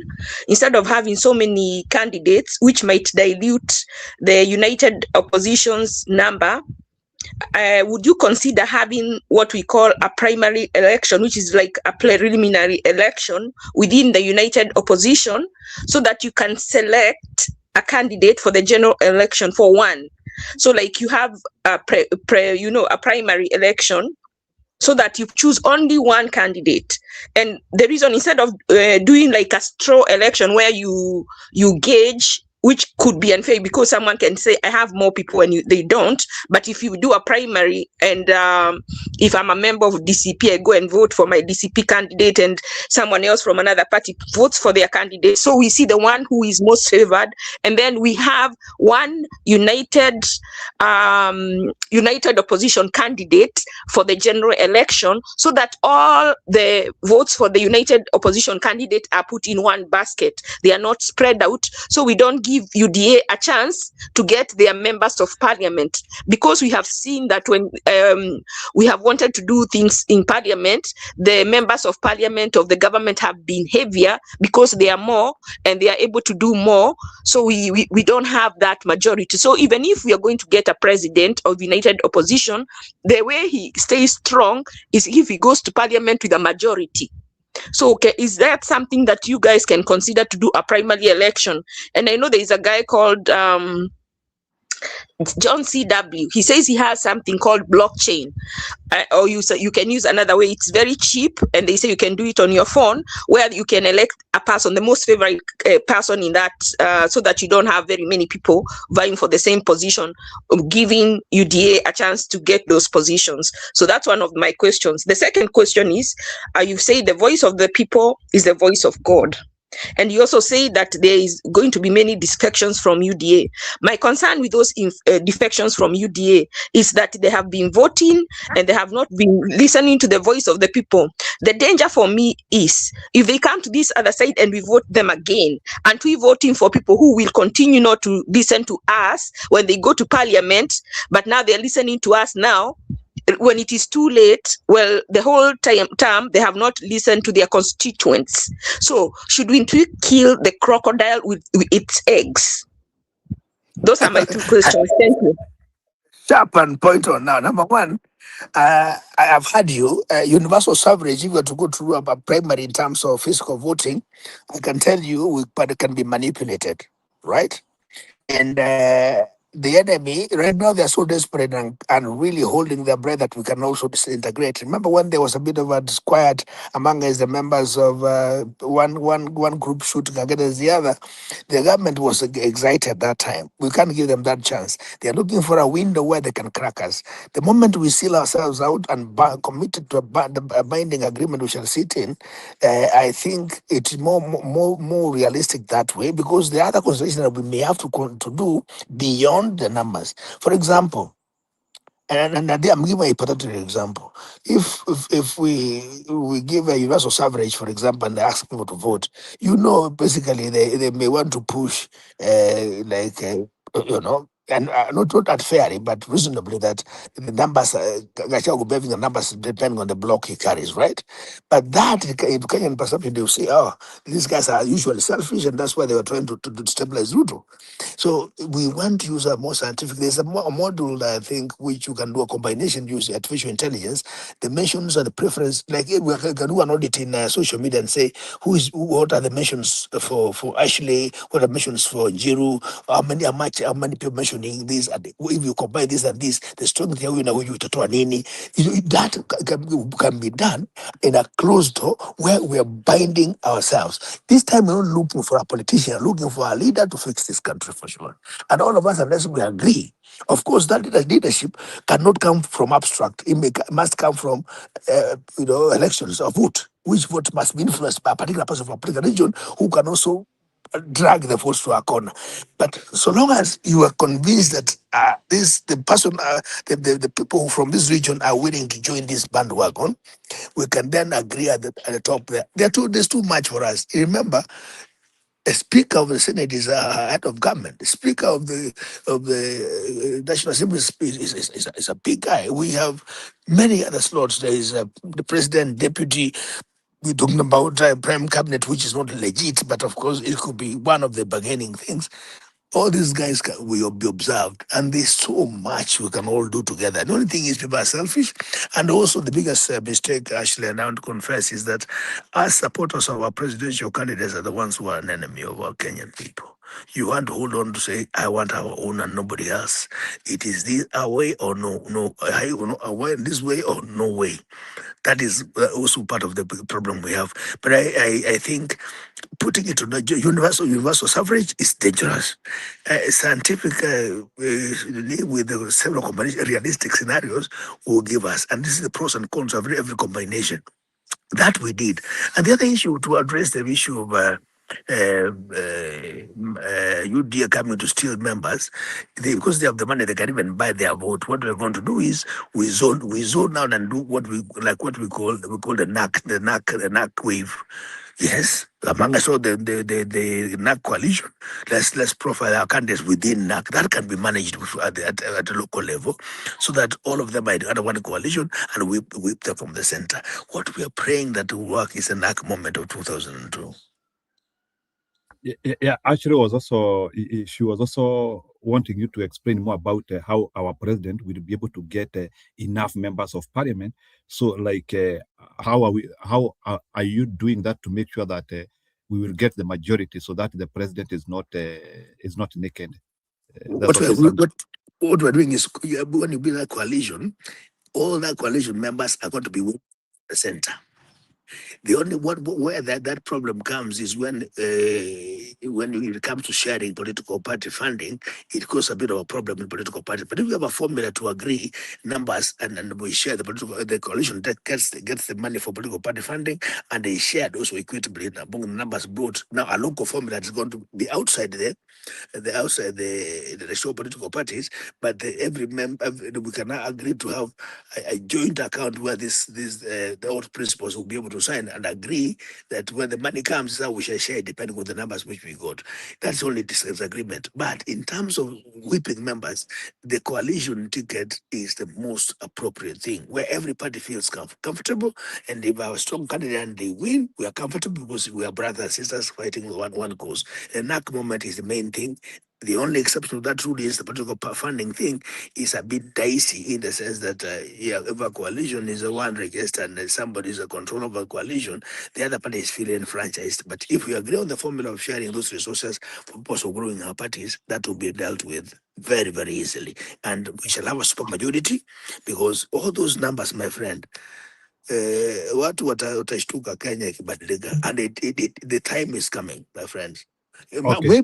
Maybe we need a Ruto to have this kind of Kenyan focus so that we don't vote people because of the money they gave us, but what they stand for. And if they don't deliver, we shall then use our power to ship them out. Okay, let me ask you a question because you have to. You remember the Okarao moment, eh? Yes. Do you think somebody in North Hall, Marsabit, or somebody in Garissa can do what somebody in Okarao did? So I think, to be honest, the level of awareness is different. That's a fact. The level of awareness is different from those other communities, but it behoves upon us now. Okay, sorry. Go ahead. Ni kama umepotea, Bwana Magara.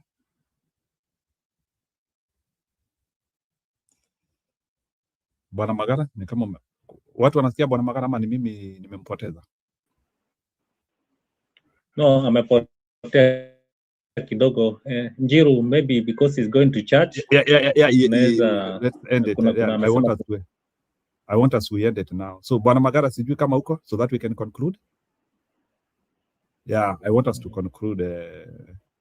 I wanted him to conclude, so I don't want us to keep him. Because alikuwa there was a function in church na yeye ndiye alikuwa anahitajika huko. So ni sawa. What you need to tell him, this is the first time, and now since he has known how to join, we'll be needing him. Kama nasikiza, we'll be needing him more and more, and also he can come with other people. We are able to wanaweza kukuja tu kama ni watatu wanne wakuje wakwe ndio panelists we can be listening from outside. Maybe that's what we can tell him. Kulete watu wengine. Na naweza muomba favor, pia naweza ambia Matiang'i akuje. If he knows him. I don't know if that's a big ask to ask. Okay, no, it's not a big thing to ask. He's able to do it. Ni ile kama natusikiza. I don't know whether ni network yake ama ni bundles imeisha, but if he's listening, but in case kama hataweza kuingia, I'm able to contact him and tell him now we need more. Because this channel is watched all over, not only in Kenya, not only in Nairobi, Mombasa, Nini, Kisii, it's all over. So people are able to get the information they need and to make their decision. Thank you. Yeah, I really appreciate so maybe Bwana Musimamo and Madam Ashley, could you react? Munafikiria mgeni wa leo ameweza kuhandle some of the critical issues zile ambazo mlikuwa mnataka kujua? Are we somewhere? Can we start with Musimamo then Ashley? Kiukweli mimi kiupande wangu naweza nikasema hivi kwamba kwa kweli tumshukuru haswa kwanza kwa kutenga muda wake, lakini vile vile pia kwa kweli ameweza kuyadadabua mengi ambayo haswa tulikuwa tunawiana nayo. Upande wangu naweza nikasema naamini haswa kwa kile ambacho amekizungumza mheshimiwa ndio kile ambacho kiko katika mtazamo yetu. lakini vile vile pia ameweza kujibu maswali kwa hali ya utulivu zaidi, lakini kwa umakini zaidi, kumaanisha kwamba anajua kile ambacho anakifanya ni nini, na kwa kweli nimpongeze tena pakubwa. Msimamo tulia kidogo. Bwana Magara, we can give you an opportunity to conclude, please. Just conclude. Let's give you an opportunity to conclude. Maybe 1 or 2 minutes you can conclude, and I will ask you one request. Go ahead, conclude, please. Ili tukuruhusu uende. Go ahead, you can speak.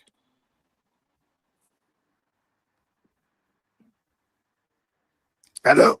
Yes, we can hear you, Bwana Magara. Go ahead. You can conclude. You can tie the discussion.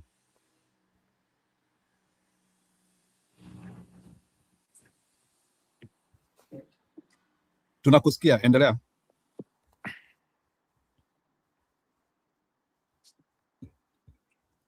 Yes, Bwana Magara, tunakusikia, endelea. Oh. No, we can hear you. Just speak up. Speak up.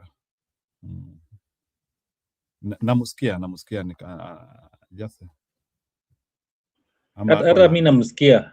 Wacha endelee. He has 2 gadgets ama wacha nimuingize. Anaweza tumia yote. Yeah, nimemuingiza. Hello. Haya, mheshimiwa, endelea, tunakusikia. I cannot go unceremoniously. I didn't hear your comments. I'd been blocked out, but I'm back. I don't know what else was left. Okay. Hatutaki kukuuliza swali ingine kwa saa hii, ile tu kitu tu naweza taka tu just tie the discussion, just conclude in 1 minute ili tuweze kukuachilia, alafu na Ashri ya kupongeza. So Ashri, mheshimiwa akimaliza upongeze mheshimiwa, alafu tumuachilie. Asante sana. Is it me on or who first? Wacha mheshimiwa endelea ni mheshimiwa. Niendelee? Yeah. Allow me to appreciate you at this forum. I don't know how widespread you are and how we can reach out to Kenyans to educate them, both local and international. And you guys have got a role wherever you are. I don't know. Are you talking from states or where are you? Yeah, we are from state, but tunasikilizwa na watu wako hata nyumbani Kenya. Right now we are in the States. Correct. What you do, brothers and sisters, Ashley, you have a role to play. Please don't be spectators. I mean, the sooner the middle class and the upper class contributed and participated in these elections, the more we shape our destiny. Tafadhali, don't be. You have a serious influence. When you send us your dollars through Western Union, please drop a caption there that Kasongo must go. And since you have that influence, utilize it effectively. This social media platform, make it happen, Dugu. Make it happen. And I want you to possibly at one point bring us on with those other guys from the other side, if they can, because they have no way to defend themselves. If they can, bring them on board with Kahanga Hawa, what wakisikia. Because they have no idea. But if they dare come on this platform, we should expose them so that Kenyans don't think that we're biased. But I'm sure they will not come if they know that some of us are in this platform. Maybe mheshimiwa kukuambia, we have brought them here and they usually intimidate us. So tuliwaambia wafungue station zao because they are a bit stubborn to us. I don't think you can convince them. Wanafikiria wamefika. These two shall pass.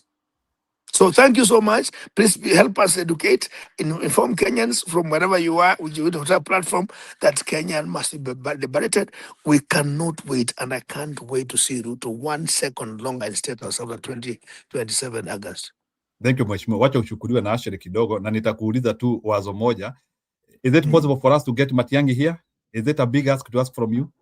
It's not a big ask, but because a bit of too many protocols, it's not as easy as I am.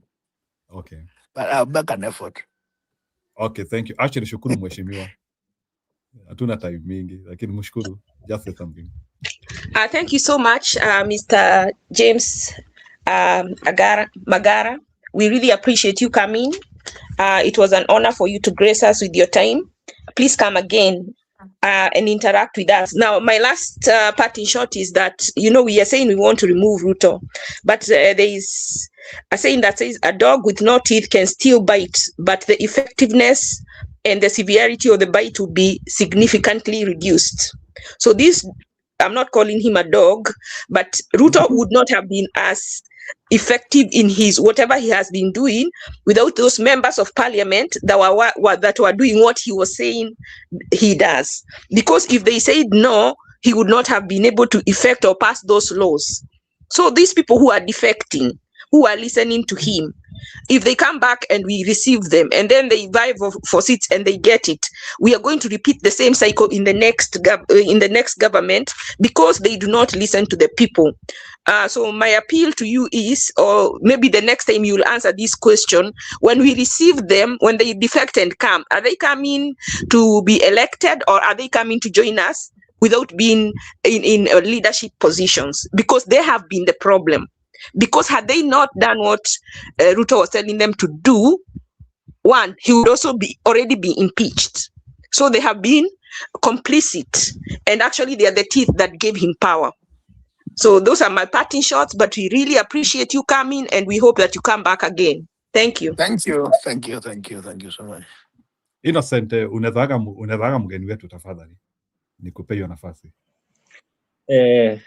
Thank you, Honorable Magara, for gracing the occasion. I believe now umejua how to deal with the gadgets and everything. Sasa by this tunakuanga wengi hapa ndani from all over the world. Kuna wa UK wenye wako saizi wamelala, kuna Canada, kuna from different places. Nile they could not make it, but we will also try to have another day when you are available. Leo najua, jana najua you are tired, that's why ungeingia usiku, but we usually have it at night, kuanzia maybe saa 3 hivi mpaka karibu saa 10, hata sometimes enda mpaka asubuhi. So this channel you can also share it, or whatever we have discussed here, ukienda tu kwa that the Kenyan democracy, you are able to share the channel to other people watakuwa wanakusikiza sasa, and we will arrange another time. You can come with maybe 2, 3, 4 of them, kuje kwa panel hapo discuss the issues. Otherwise, karibu sana and happy Sabbath. Thank you. Bye. Appreciate it. Thank you. And bye. Good day. Thank you. Appreciate it. Thank you. Thank you, sir. Thank you. Thank you, sir. Aya, sasa. Reaction. Guys, reaction. You can react to Mheshimiwa. Reaction. Any person to react? Tumesahau kusema happy Sabbath. Happy Sabbath. Happy Sabbath. Guys, you can react. You can anything like Bwana Innocent, can you help us, like kuna kitu umeweza kupick on the next election cycle from Mheshimiwa? Unajua hawa ndio maveterans bwana. You see hapa we have been arguing and saying that sasa hii itakuwaje, is able to bring 1 + 2 together, and we are now it's for us to start adding, kwa sababu ametupatia 1 + 2. So actually najua mali tuko sasa na kina msimamo, and those who are listening huko, we are able now to know exactly what is happening outside there, vile vitu zinafanyika. Najua msimamo sasa zingine anasema watakubali hivi, watafanya hivi nini. At least tumesikia from the politician point of view, and najua sisi ni political analysts, we have been analyzing, and also the voters, but now tumesikia from the politician, and I believe as time goes by tutakuja kukua na many of them ndio wakuja hapa sasa tuongee one on one, tuwaulize those questions we keep on asking here. PK, wherever you are, I know you are listening, wakina Kip, wakina Julia, tunataka wakuja sasa. Politician wakikuja hapa tutakuwa tunawauliza sasa practically the questions we keep on asking. Alex mali yuko, najua ukikuja kusikiza hii tutakuja sasa tuwaulize, tunawauliza tu now the way actually alikuwa anauliza what happens to this and this. So we believe that watakuja, and this is the beginning of the growing of the channel. Thank you. Okay, Msimamo, you can react. Kiukweli nashukuru kwa sababu nimetolewa kutu la masikio unajua nilikuwa na wasiwasi, lakini ukisikia haswa viongozi haswa ambao wanafungamana na tuta mahali nipo wamezungumzia mambo namna hii, basi inatupa tija zaidi, ila tu kwamba tuone kwamba kama itawezekana haswa wajiunge nasi hapa haswa ili tuweze kuondoa zile dukuduku ambazo ziko nyooni mwetu haswa ambazo zimejaa haswa na maswali yale, lakini vile vile pia kuelekezana, kwa sababu naamini kwamba mkono ni mmoja, vidole ni vitano, na vikishirikiana kwa moja kazi huwa inakuwa nywe, lakini kidole kimoja kikishaumia basi inalazimisha mkono mzima ule kuwa na hatiati. Kwa hiyo wao wanatuambia yale ya kule ndani, lakini pia vile vile watachukua maneno mawili pia kutoka kwa sisi ambao haswa ni wadadisi wa kisiasa, lakini vile vile wapiga kura. Kwa maana hiyo kwamba nimependezwa zaidi na nimkaribishe tena kwa mara nyingine mheshimiwa papa hapa, lakini na pia viongozi kama watapata mwanya kuja kujiunga nasi, itakuwa ni jambo la mbolea ili kuhakikisha kwamba hii nyumba ya one term this time around itakuwa si mchezo, itakuwa ni ukweli haswa, kwamba itakuwa si kwamba hatina mashaka kwa sababu naamini kwamba hata sisi haswa tuna machache ambayo tunaweza waelekeza viongozi wetu kwa njia moja ama nyingine, lakini isiwe mwanzo tu wala isiwe mwisho tu, basi iwe uendelevu haswa. Na vizuri sana ndugu yangu Njiru na Innocent kuweza kutuletea mgeni huyu ambaye kwa kweli ametutoa kutaka za masikio leo. Kwa hivyo tuwe na uendelezaji wa hili, ila haswa mwisho wa siku tuhakikishe kwamba tunasimama katika Kenya ambayo itakuwa na tija zaidi. Asante. Haya, sawa. So actually unataka kucontribute based on the current issues which are happening in Kenya, kulingana na vile unaona hawa vigogo wetu wakijibeba, like there was a meeting today in Kiambu, then I think I also saw Kalonzo Musyoka elevating 2 guys into senior management of Wiper. I don't know if that is what we are following or what we are following. Naona Ann pia anasema hapa ni kama Kibagendi na Gachagua ni kama wanapelekana tena. I don't know, Kibagendi na Gachagua sijui. Ann, you can share with me if there is anything which is of date. So sijui kama bwana Innocent uko na habari ya hii maneno ya Kibagendi na Gachagua tena, lakini Ashley, you can react. What's happening today in your side? Today I'll be a listener to the events of today. I just came in because I saw Mheshimiwa. I'm very excited that you were able to invite him. Please keep doing that. Now, ukiwa invite, I know somebody had said that itukue tukisikiza. Most of the time we have been listening to them. I think what is lacking is an interaction like the one we have. As long as we are respectful, I think this is a very good way of engagement. It's like a city hall meeting where we listen to them, they listen to us. So please keep doing that and have us interact with them, because it is going to be more productive for us and for them that way. So I thank you very much for bringing Mheshimiwa. Keep bringing more guests, and if there's anybody here who can be able to bring somebody, bring them to us and let us interact with them. I think it is going to be productive, and it is going to be good for us and good for them too. So I thank you. Mi nitakuwa nikisikiza. Thank you. Thank you for that. Mheshimiwa, the question. Mheshimiwa, wacha nikushukuru kwanza, because unajua people might not be aware.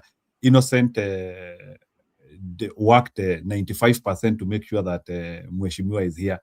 So yeye ndiye amefanya Mheshimiwa kuwe hapa. Sasa mimi tu ni convener. So Innocent, endelea. Okay, thank you, Njiru. We will make sure that we get as many as possible. The way he said, some of them in protocol. Sometimes they might not, because they don't know how things are being done. And now for him at least, he has known how it's being done. And we are going to share now the same clip. The show that has been shown here today. I share to them, they can listen and watakuja. Unajua hata yeye alikuwa anasema are you sure? But sasa najua at least he knows how it's done, na akishare the channel and also the same also show nitajua vile nitaituma kwa most of my groups. Once they see it now, wataanza kuitafuta vizuri. So we'll do it now. About Kibagendi and Gachagua, ni ile maneno ya how do you call him, huyu DP, not DP, PNU leader Munya, wakati waliongea na wakina Muturi walisema ati Gachagua is demoralizing them, anaanza kuwatupatupa huko sijui walking stick. I think there is a way maybe Gachagua behaved initially, hawa watu wengine wakasikia that kama watakikani ni kama okay, the word wametumia ni bulldozing. Gachagua is bulldozing them, na ndio maana wengi wao wamerudi nyuma. They are not holding meetings together these days, mpaka imefika mahali ama wakienda, not only Gachagua, unajua sio Gachagua peke yake amefanya hivyo, but also hawa vijana wao sometimes unaona nasikia wanawaabuse, wanasema hata hamna pesa ya kuhaya PA system, hamna gari ya kupanda, you cannot fuel your vehicles. Unajua wakiendanga huko sometimes in security, na wanataka kutumia as few vehicles as possible because of the mics na nini, but you see people are taking it in a different way. Na ndio wameanza ni watu tu huko chini also wanaharibia hao watu wakubwa. So that's why Kibagendi akikuwa Kuria alisema ati ukiendelea kutusukuma hivi ama ukiendelea kutubulldoze, then sio lazima tukue na wewe. That's how he said akikuwa Kuria. Akaambia Gachagua ati tusukume sana, umesukuma watu wengine huko Central, you don't want us to come to, ni kama Linda Mwananchi waliambiwa wasiende Central, ati wa galvanize their own areas, ati huko watu wako together. So I think Linda Mwananchi walisikia vibaya, wakasema that's why Kibagendi alikuwa na explain, akasema Linda Mwananchi, one of the member ni Paul Njoroge na ako from Central, na mwingine ni anaitwaje, the former governor mwenye alitolewa, that lady alikuwa anasema ati she's also one of the members, na wanataka kwenda huko. So mbona Gachagua na wakatasa wasiende huko, because they are supposed to go to any part of the country. Hata Gachagua ndiye alikuwa anawaambia he is welcome to kuje Kisii, aende Kuria, aende wapi. So for him, he should not asikataze wengine wasiende ati Central, ati sasa imewekwa pamoja. That was the issue. Yes, Njiru. Okay, ni sawa. So that is something which we will have to monitor. So but let me ask you, because hii vitu inaonekana ni kama inafanywa na maspana boy, because Kibagendi could be a spanner boy for somebody. So now let me share that outburst hapa. Unajua ni vizuri saa zingine people to see what is happening. It's a long outburst because Kibagendi amesema 3 hours ago, according to what Anna shared with me, Kibagendi is saying Gachagua is the greatest impediment. That is the word he is using, impediment. There's a thing here, they say Makaveli continue, because Gachagua currently is the greatest impediment to the unity. Ameandika vitu mingi, anasema he did not accurate in a single policy uko Kiambu. That's what he's saying. It is therefore deeply troubling that Gachagua would tell members of Linda Mwananchi not to step into Meru County. I need to know that. Gachagua amesema watu wasiende Meru. We have also heard Gachagua. Alisema by the way, Gachagua alisema tell his supporters that he does not believe he would be able to control Matiang'i if he became the president, describing him as hard-headed.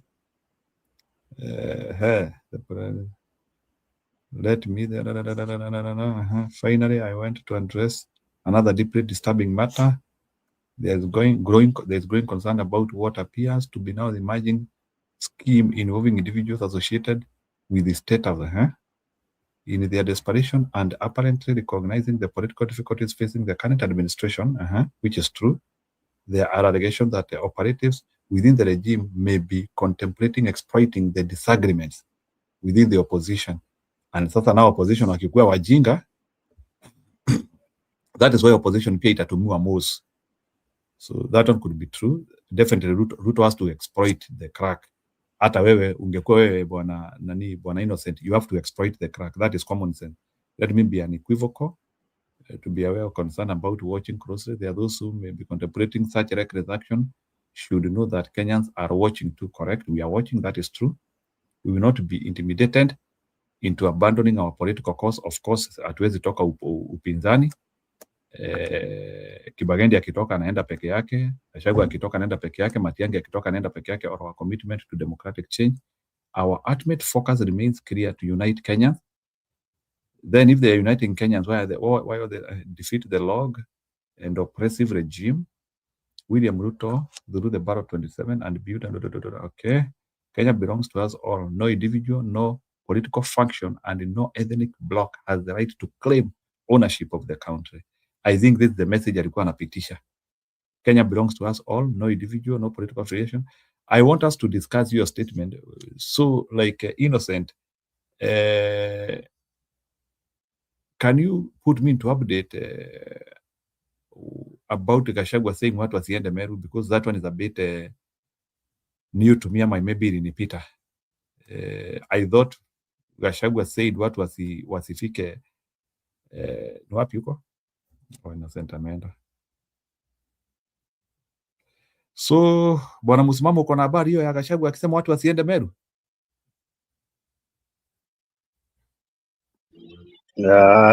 Ili halina mashiko kiupande wangu, kwa sababu hii ni Kenya ambayo ni huru na mtu yote anafaa kwenda kokote. So sidhani kama Mheshimiwa Gachagua ameweza kuzuia wengine wasiende mahali fulani kufanya kile ambacho kinatija tena kinachofeva upande mmoja wanauamini wa one term.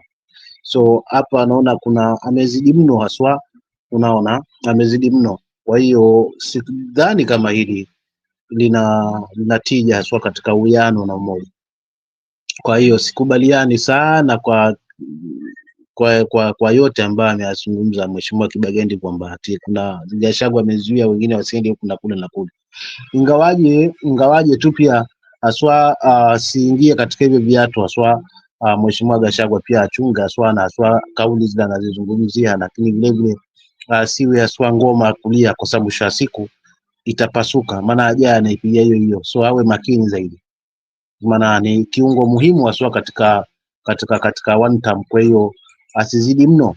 Mimi ndio langu tunaweza nikazungumza, lakini sidhani kama anaweza kuzuia kwamba wengine wasiende huko wanakula sana.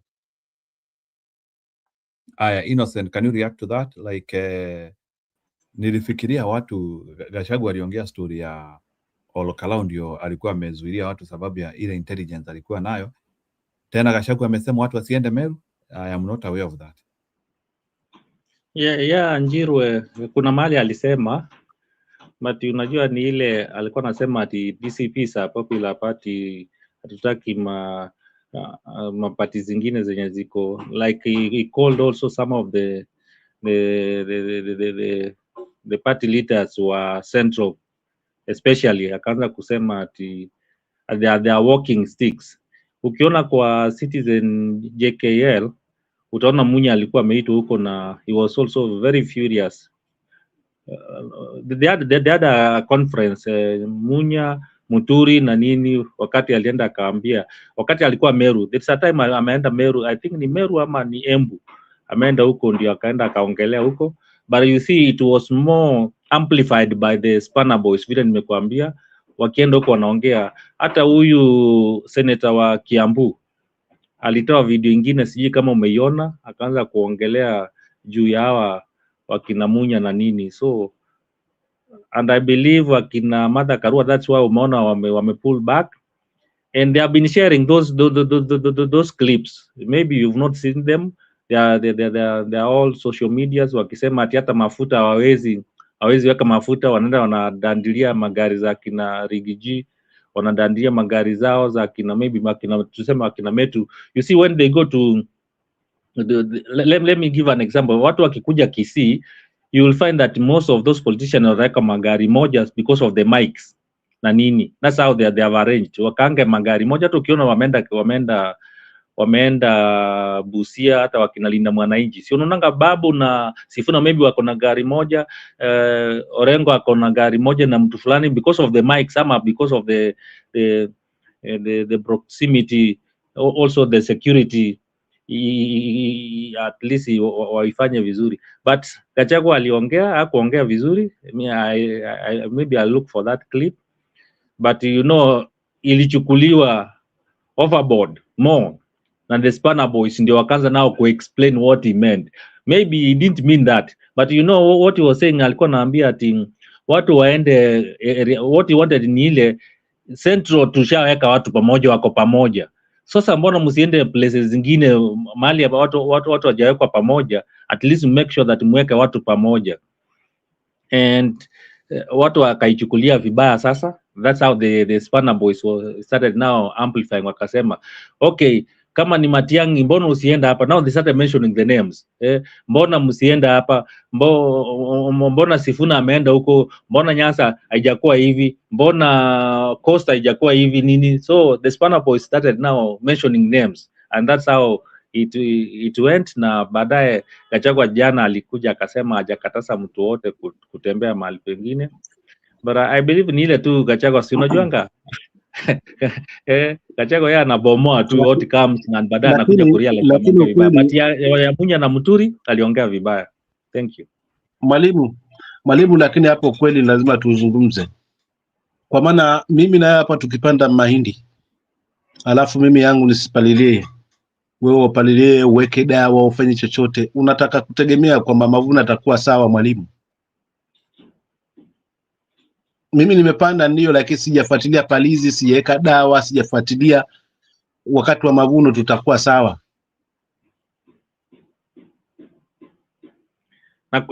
Na kuelea msimamo, na ndio nakwambia. So lazima pia ukweli tusitafute njia nyingi za mkato kwamba fulani hivi. Kwanza tia bidii ili haki itimilike zaidi, tia bidii, alafu mtu ahujumu ile haki, hapo utajua kwamba hapa kuna mamlaka. Sasa wewe una bidii, mwenzako ana bidii, alafu ametengeneza, amekuza, ametengeneza shamba lake limekuwa vizuri, mimea yake amefuatilia vizuri, alafu ameweza kuvuna, then unaanza kuwa na masharti kwamba mimi singefanya hivi because alinyima vyombo vya kuweza kunyunyuzia dawa, na mimi nilimwambia kwamba nionyeshe ujuzi huu, akakata. No, sometimes hatuwezi weka tu blame mahali pasipokuwa na blame. Not all our Spanner mnawaita Spannerable, awe miongoni mwao ni Moses. Asante. Haya, nakuelewa msimamo, lakini watu kama umeelewa kitu Mheshimiwa Magara amesema hapa saizi, amesema people are not equal, na sio lazima kila mtu akuwe ni presidential candidate ama apate kazi ya huku juu. There are many positions zenye zinatakikana, so wasikuwa wanafutana ati kwa sababu ya presidency ama nini, ati kama mtu wetu yuko huko juu nini. But hiyo kufuna ni mzuri. There are people also, especially in terms of financial muscles, kuna watu wengine wana pesa na ndio unasikia wana bulldoze wengine. Maybe sometimes unapata wewe uko na system nzuri, they might want to use your system because yours is better. Wengine wako na magari mzuri, so they want to use hizo magari kutembelea. So I believe that what Magara said here is practical. Kila mtu kuna talent yake anaye. Like if I give an example, ukiona the way Sifuna anajibu Ruto unajua siku hizi ni kama hii 2 weeks imekuwa majibishano ya Ruto na Sifuna, Ruto na Sifuna. Sifuna anaweza kumjibu, unatoa hii na unatoa hii, but kuna wengine hawezi mjibu hivyo, like wakina Matiang'i cannot do that. Kuna njia nyingine anafanya politics yake. That's why I'm saying kuna kila mtu ana talent yake, and me what I think the opposition should do, wacha watu watumie their talents yenye wanaye. Kama wewe unajua unaweza abuse vizuri, kama wewe unajua unaweza ingilia hivi vizuri. You see, like Jimmy, one thing I like him ni anatobanga tu vitu waziwazi. Watu kama Matiang'i unajua yeye hawezi toboa kitu waziwazi ati aseme hivi na hivi. and most of the things like hata hii maneno ya this the doctor who died, huyu Mkamba mwenye alikufa, Gachagua alisema mwenye alimuua ni huyu na huyu. And ukiangalia investigation ya DCI walienda wakafuata na vitu zilikuwa karibu hapo tu. Alisema huyu ndiye alifanya hivi na hivi, ama anatacha tribe fulani ndiye aliorganize hivi, na DCI walipokuja na information ilikuwa almost karibu hapo. So ndio tunasema wacha tumpe msimamo. Kuna kitu nasemanga sijui nani umpe. Gachagua kuna kitu anafanya, we should respect him what he does, but he should not bulldoze others. And not only bulldozing, nimekwambia watu wenye wanachukua hiyo kitu, akishaongea kitu au wengine wadogo ndio wanachukua. And then you see these Spana boys wako more on media, social media, ama wana come up with the clips. Wakikama na hizo clips it's shared, na ikishakuwa shared huko mbele, that is what happens. That's why hata Kibagendi na yeye unaona akiandika kitu kwa social media inachukuliwa na inaanza kusambaza. Maspana boys ni kama they are more of social media than watu wengine.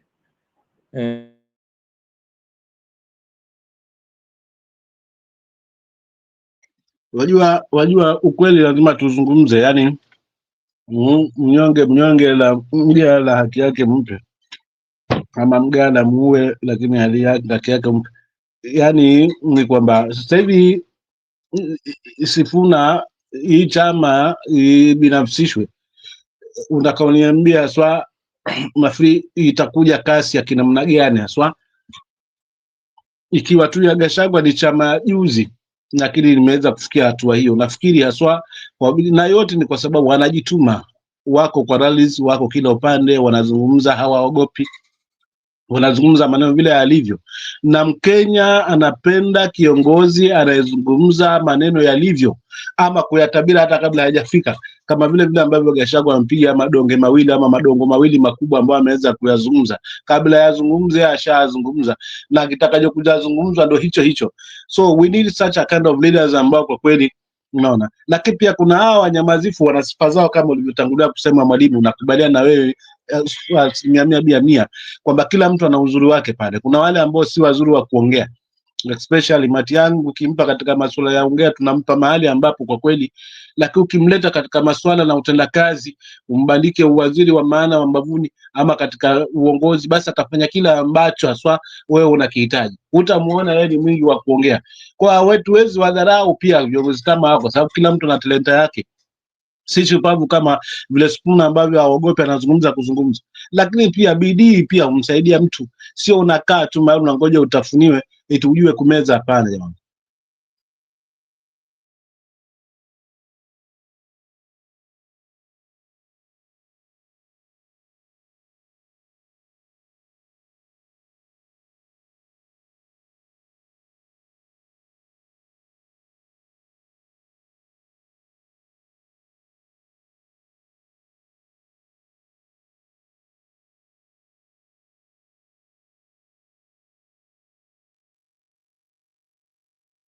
The closest thing to fresh air in this office is your boss's screensaver. But what if you just booked that lake house? Go on, it's easy. Booking.com. Booking.yeah.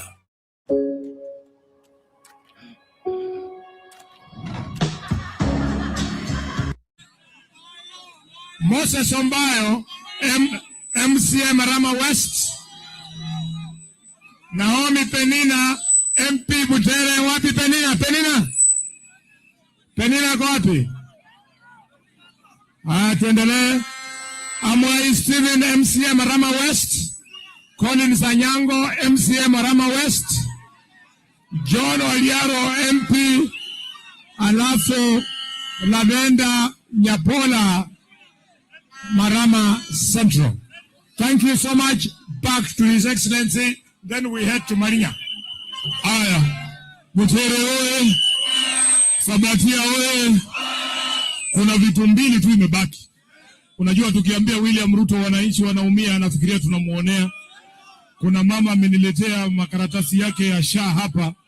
nataka atuambie shida ni nini yeye mwenyewe, si ndio? Haya, atapanda juu kweli ama nimpatie tu mic? Wacha tu, kama hawezi panda.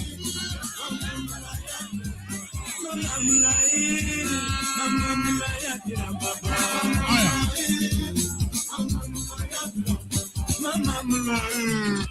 Haya, mama yangu, tafadhali utuambie jina yako na ni nini, kwa nini umeniletea hii makaratasi? Watu wa Sabatia wanataka kujua, si ndio? Wacha ongee tu hapo chini, sijui mnang'ang'ana nini. Mpatie mic. Ni mama mzee bana, hawezi kupanda hapa juu.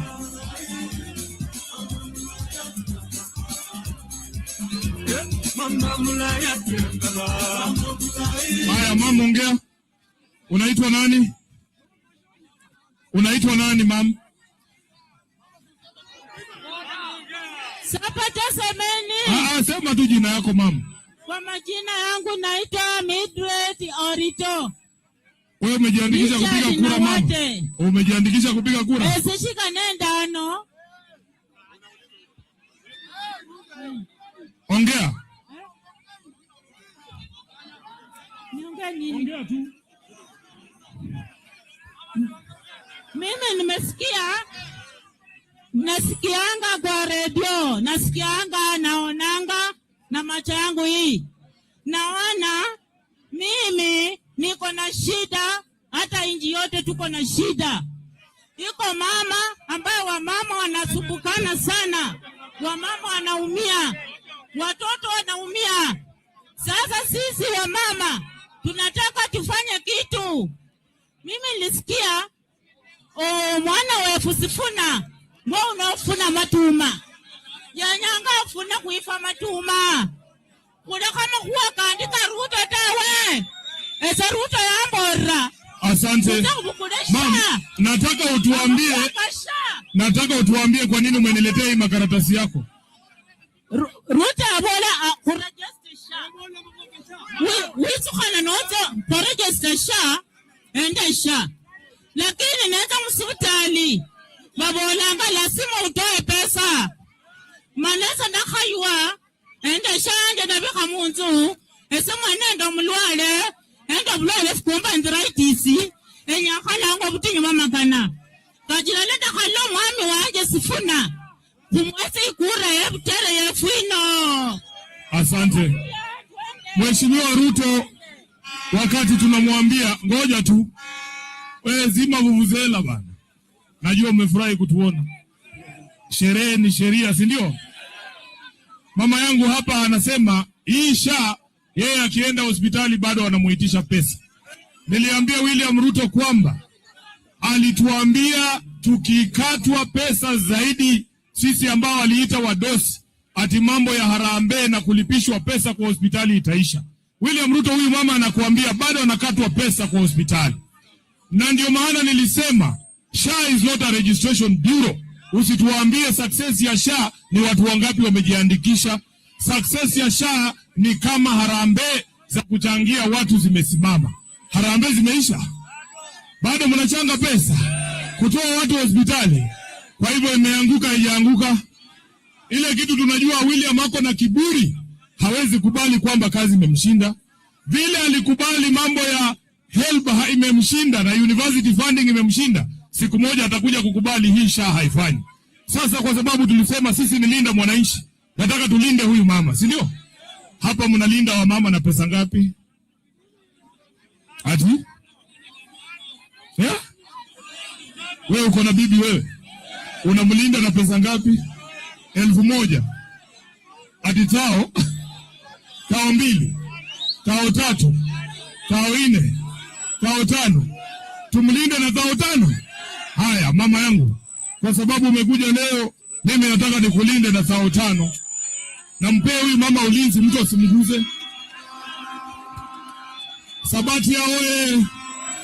Haya, kuna mzee wetu hapa anaitwa Atwoli, sisi tunamheshimu sana, si ndio? Atwoli alisema ndio nikuwe rais mimi lazima niende kwake anipatie bilioni 1 ya kukampeni. Mimi nimemwambia raundi hii tunaingia State House na matembo. Tunaingia State House na shilingi ngapi? Shilingi ngapi?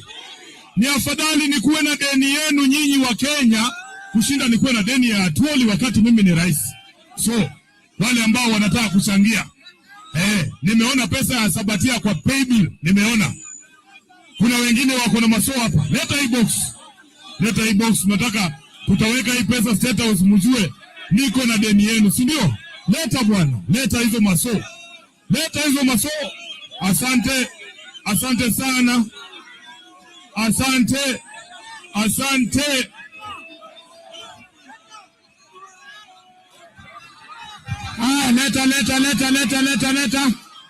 Leta. Sifuna. Leta Sifuna. Leta Sifuna. Leta Sifuna. Leta Sifuna. Leta Sifuna.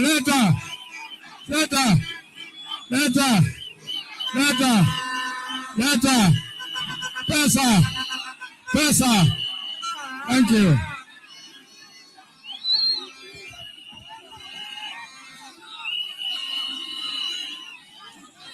Sifuna.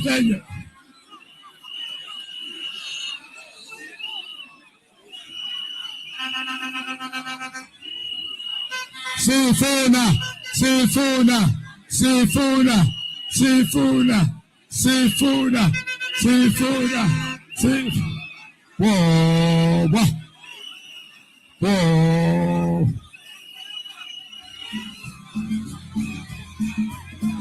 Sifuna.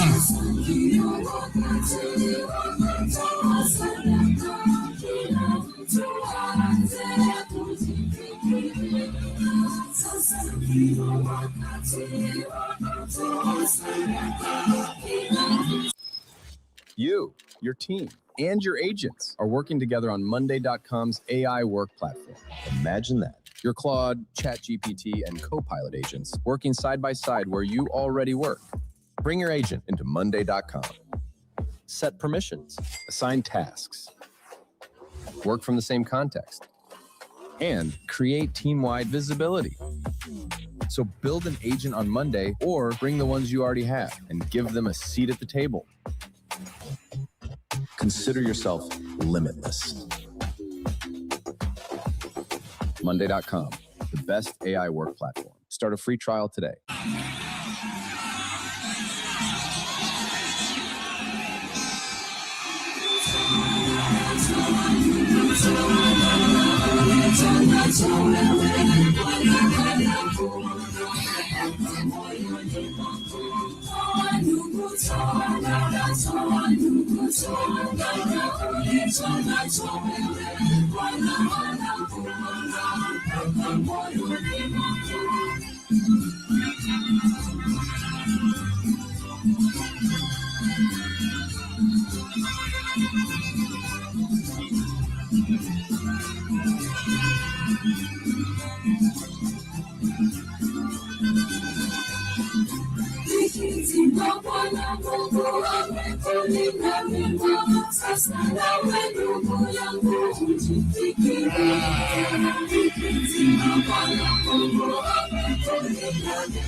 Peleka kwa pick up. Peleka kwa pick up.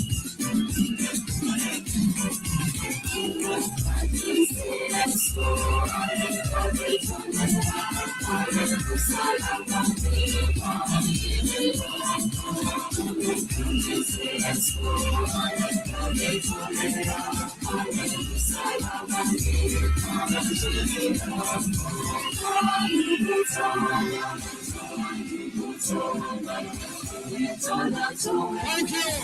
Thank you so much. Thank you, everybody.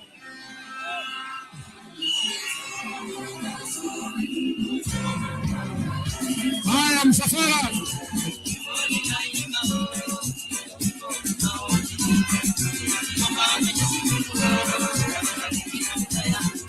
DJ Spider-Man.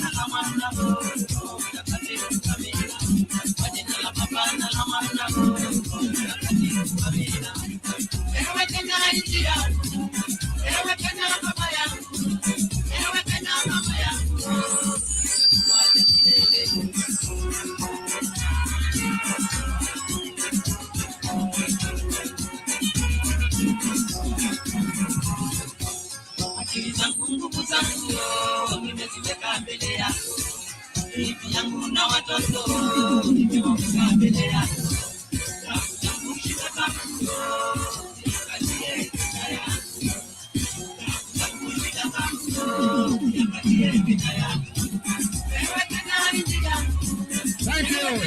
Thank you so much. Thank you, Michelle. Wamara Mamurio. Wamara Mamurio. Asante sana. Asante Wamarama. Asante. Asante Wamarama. Asante Wamarama. Thank you. Thank you. Thank you, Wahana. Thank you, drivers. Thank you. Thank you. Pole kwa kumchelewesha. Asante sana Mandela. Poleni Mandela, asanteni. Thank you.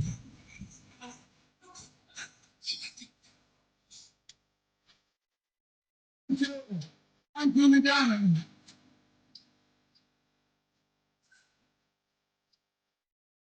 Brenda.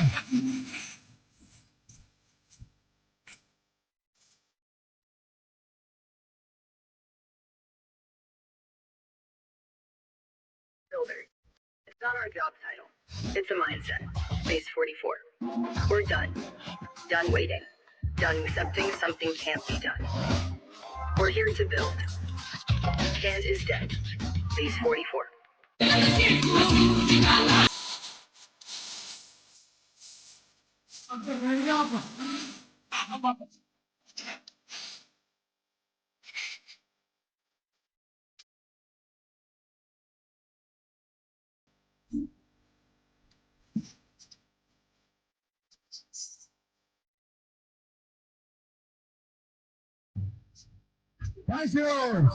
Thank you, Mama. Thank you, wanabiashara, wana maduka.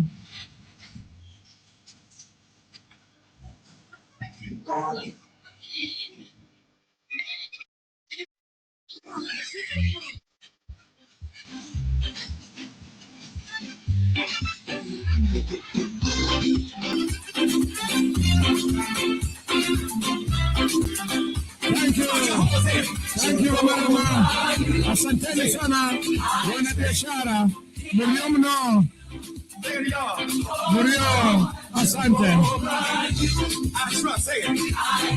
Twende, msafara ondoka.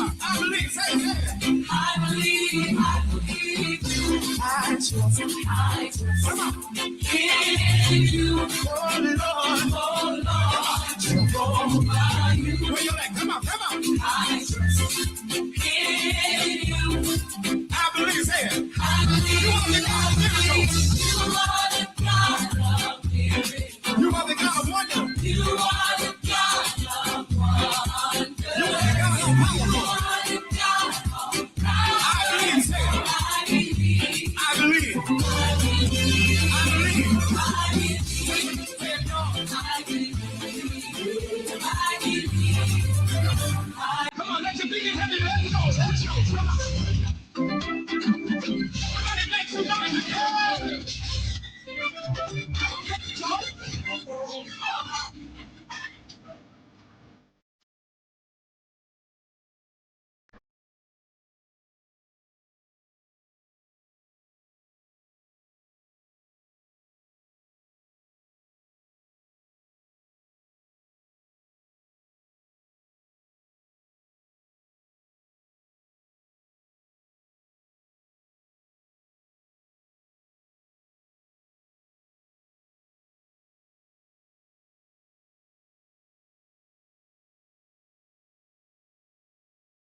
Whether you're purchasing your dream car or refinancing your current ride, experience more than an auto loan with All South Federal Credit Union.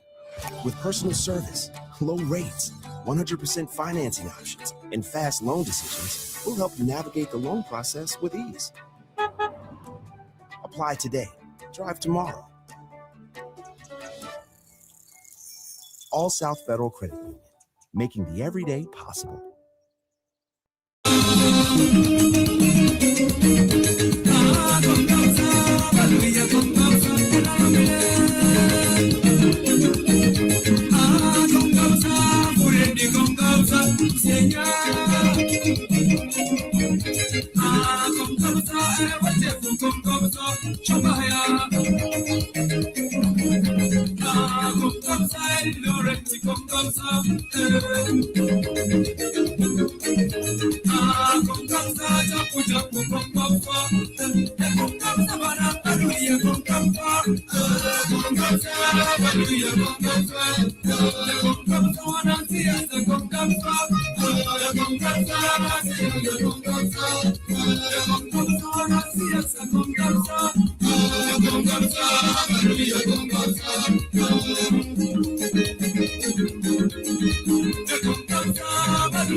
Unaniona vizuri? Mimi ndio Sifuna, ndio Sifuna.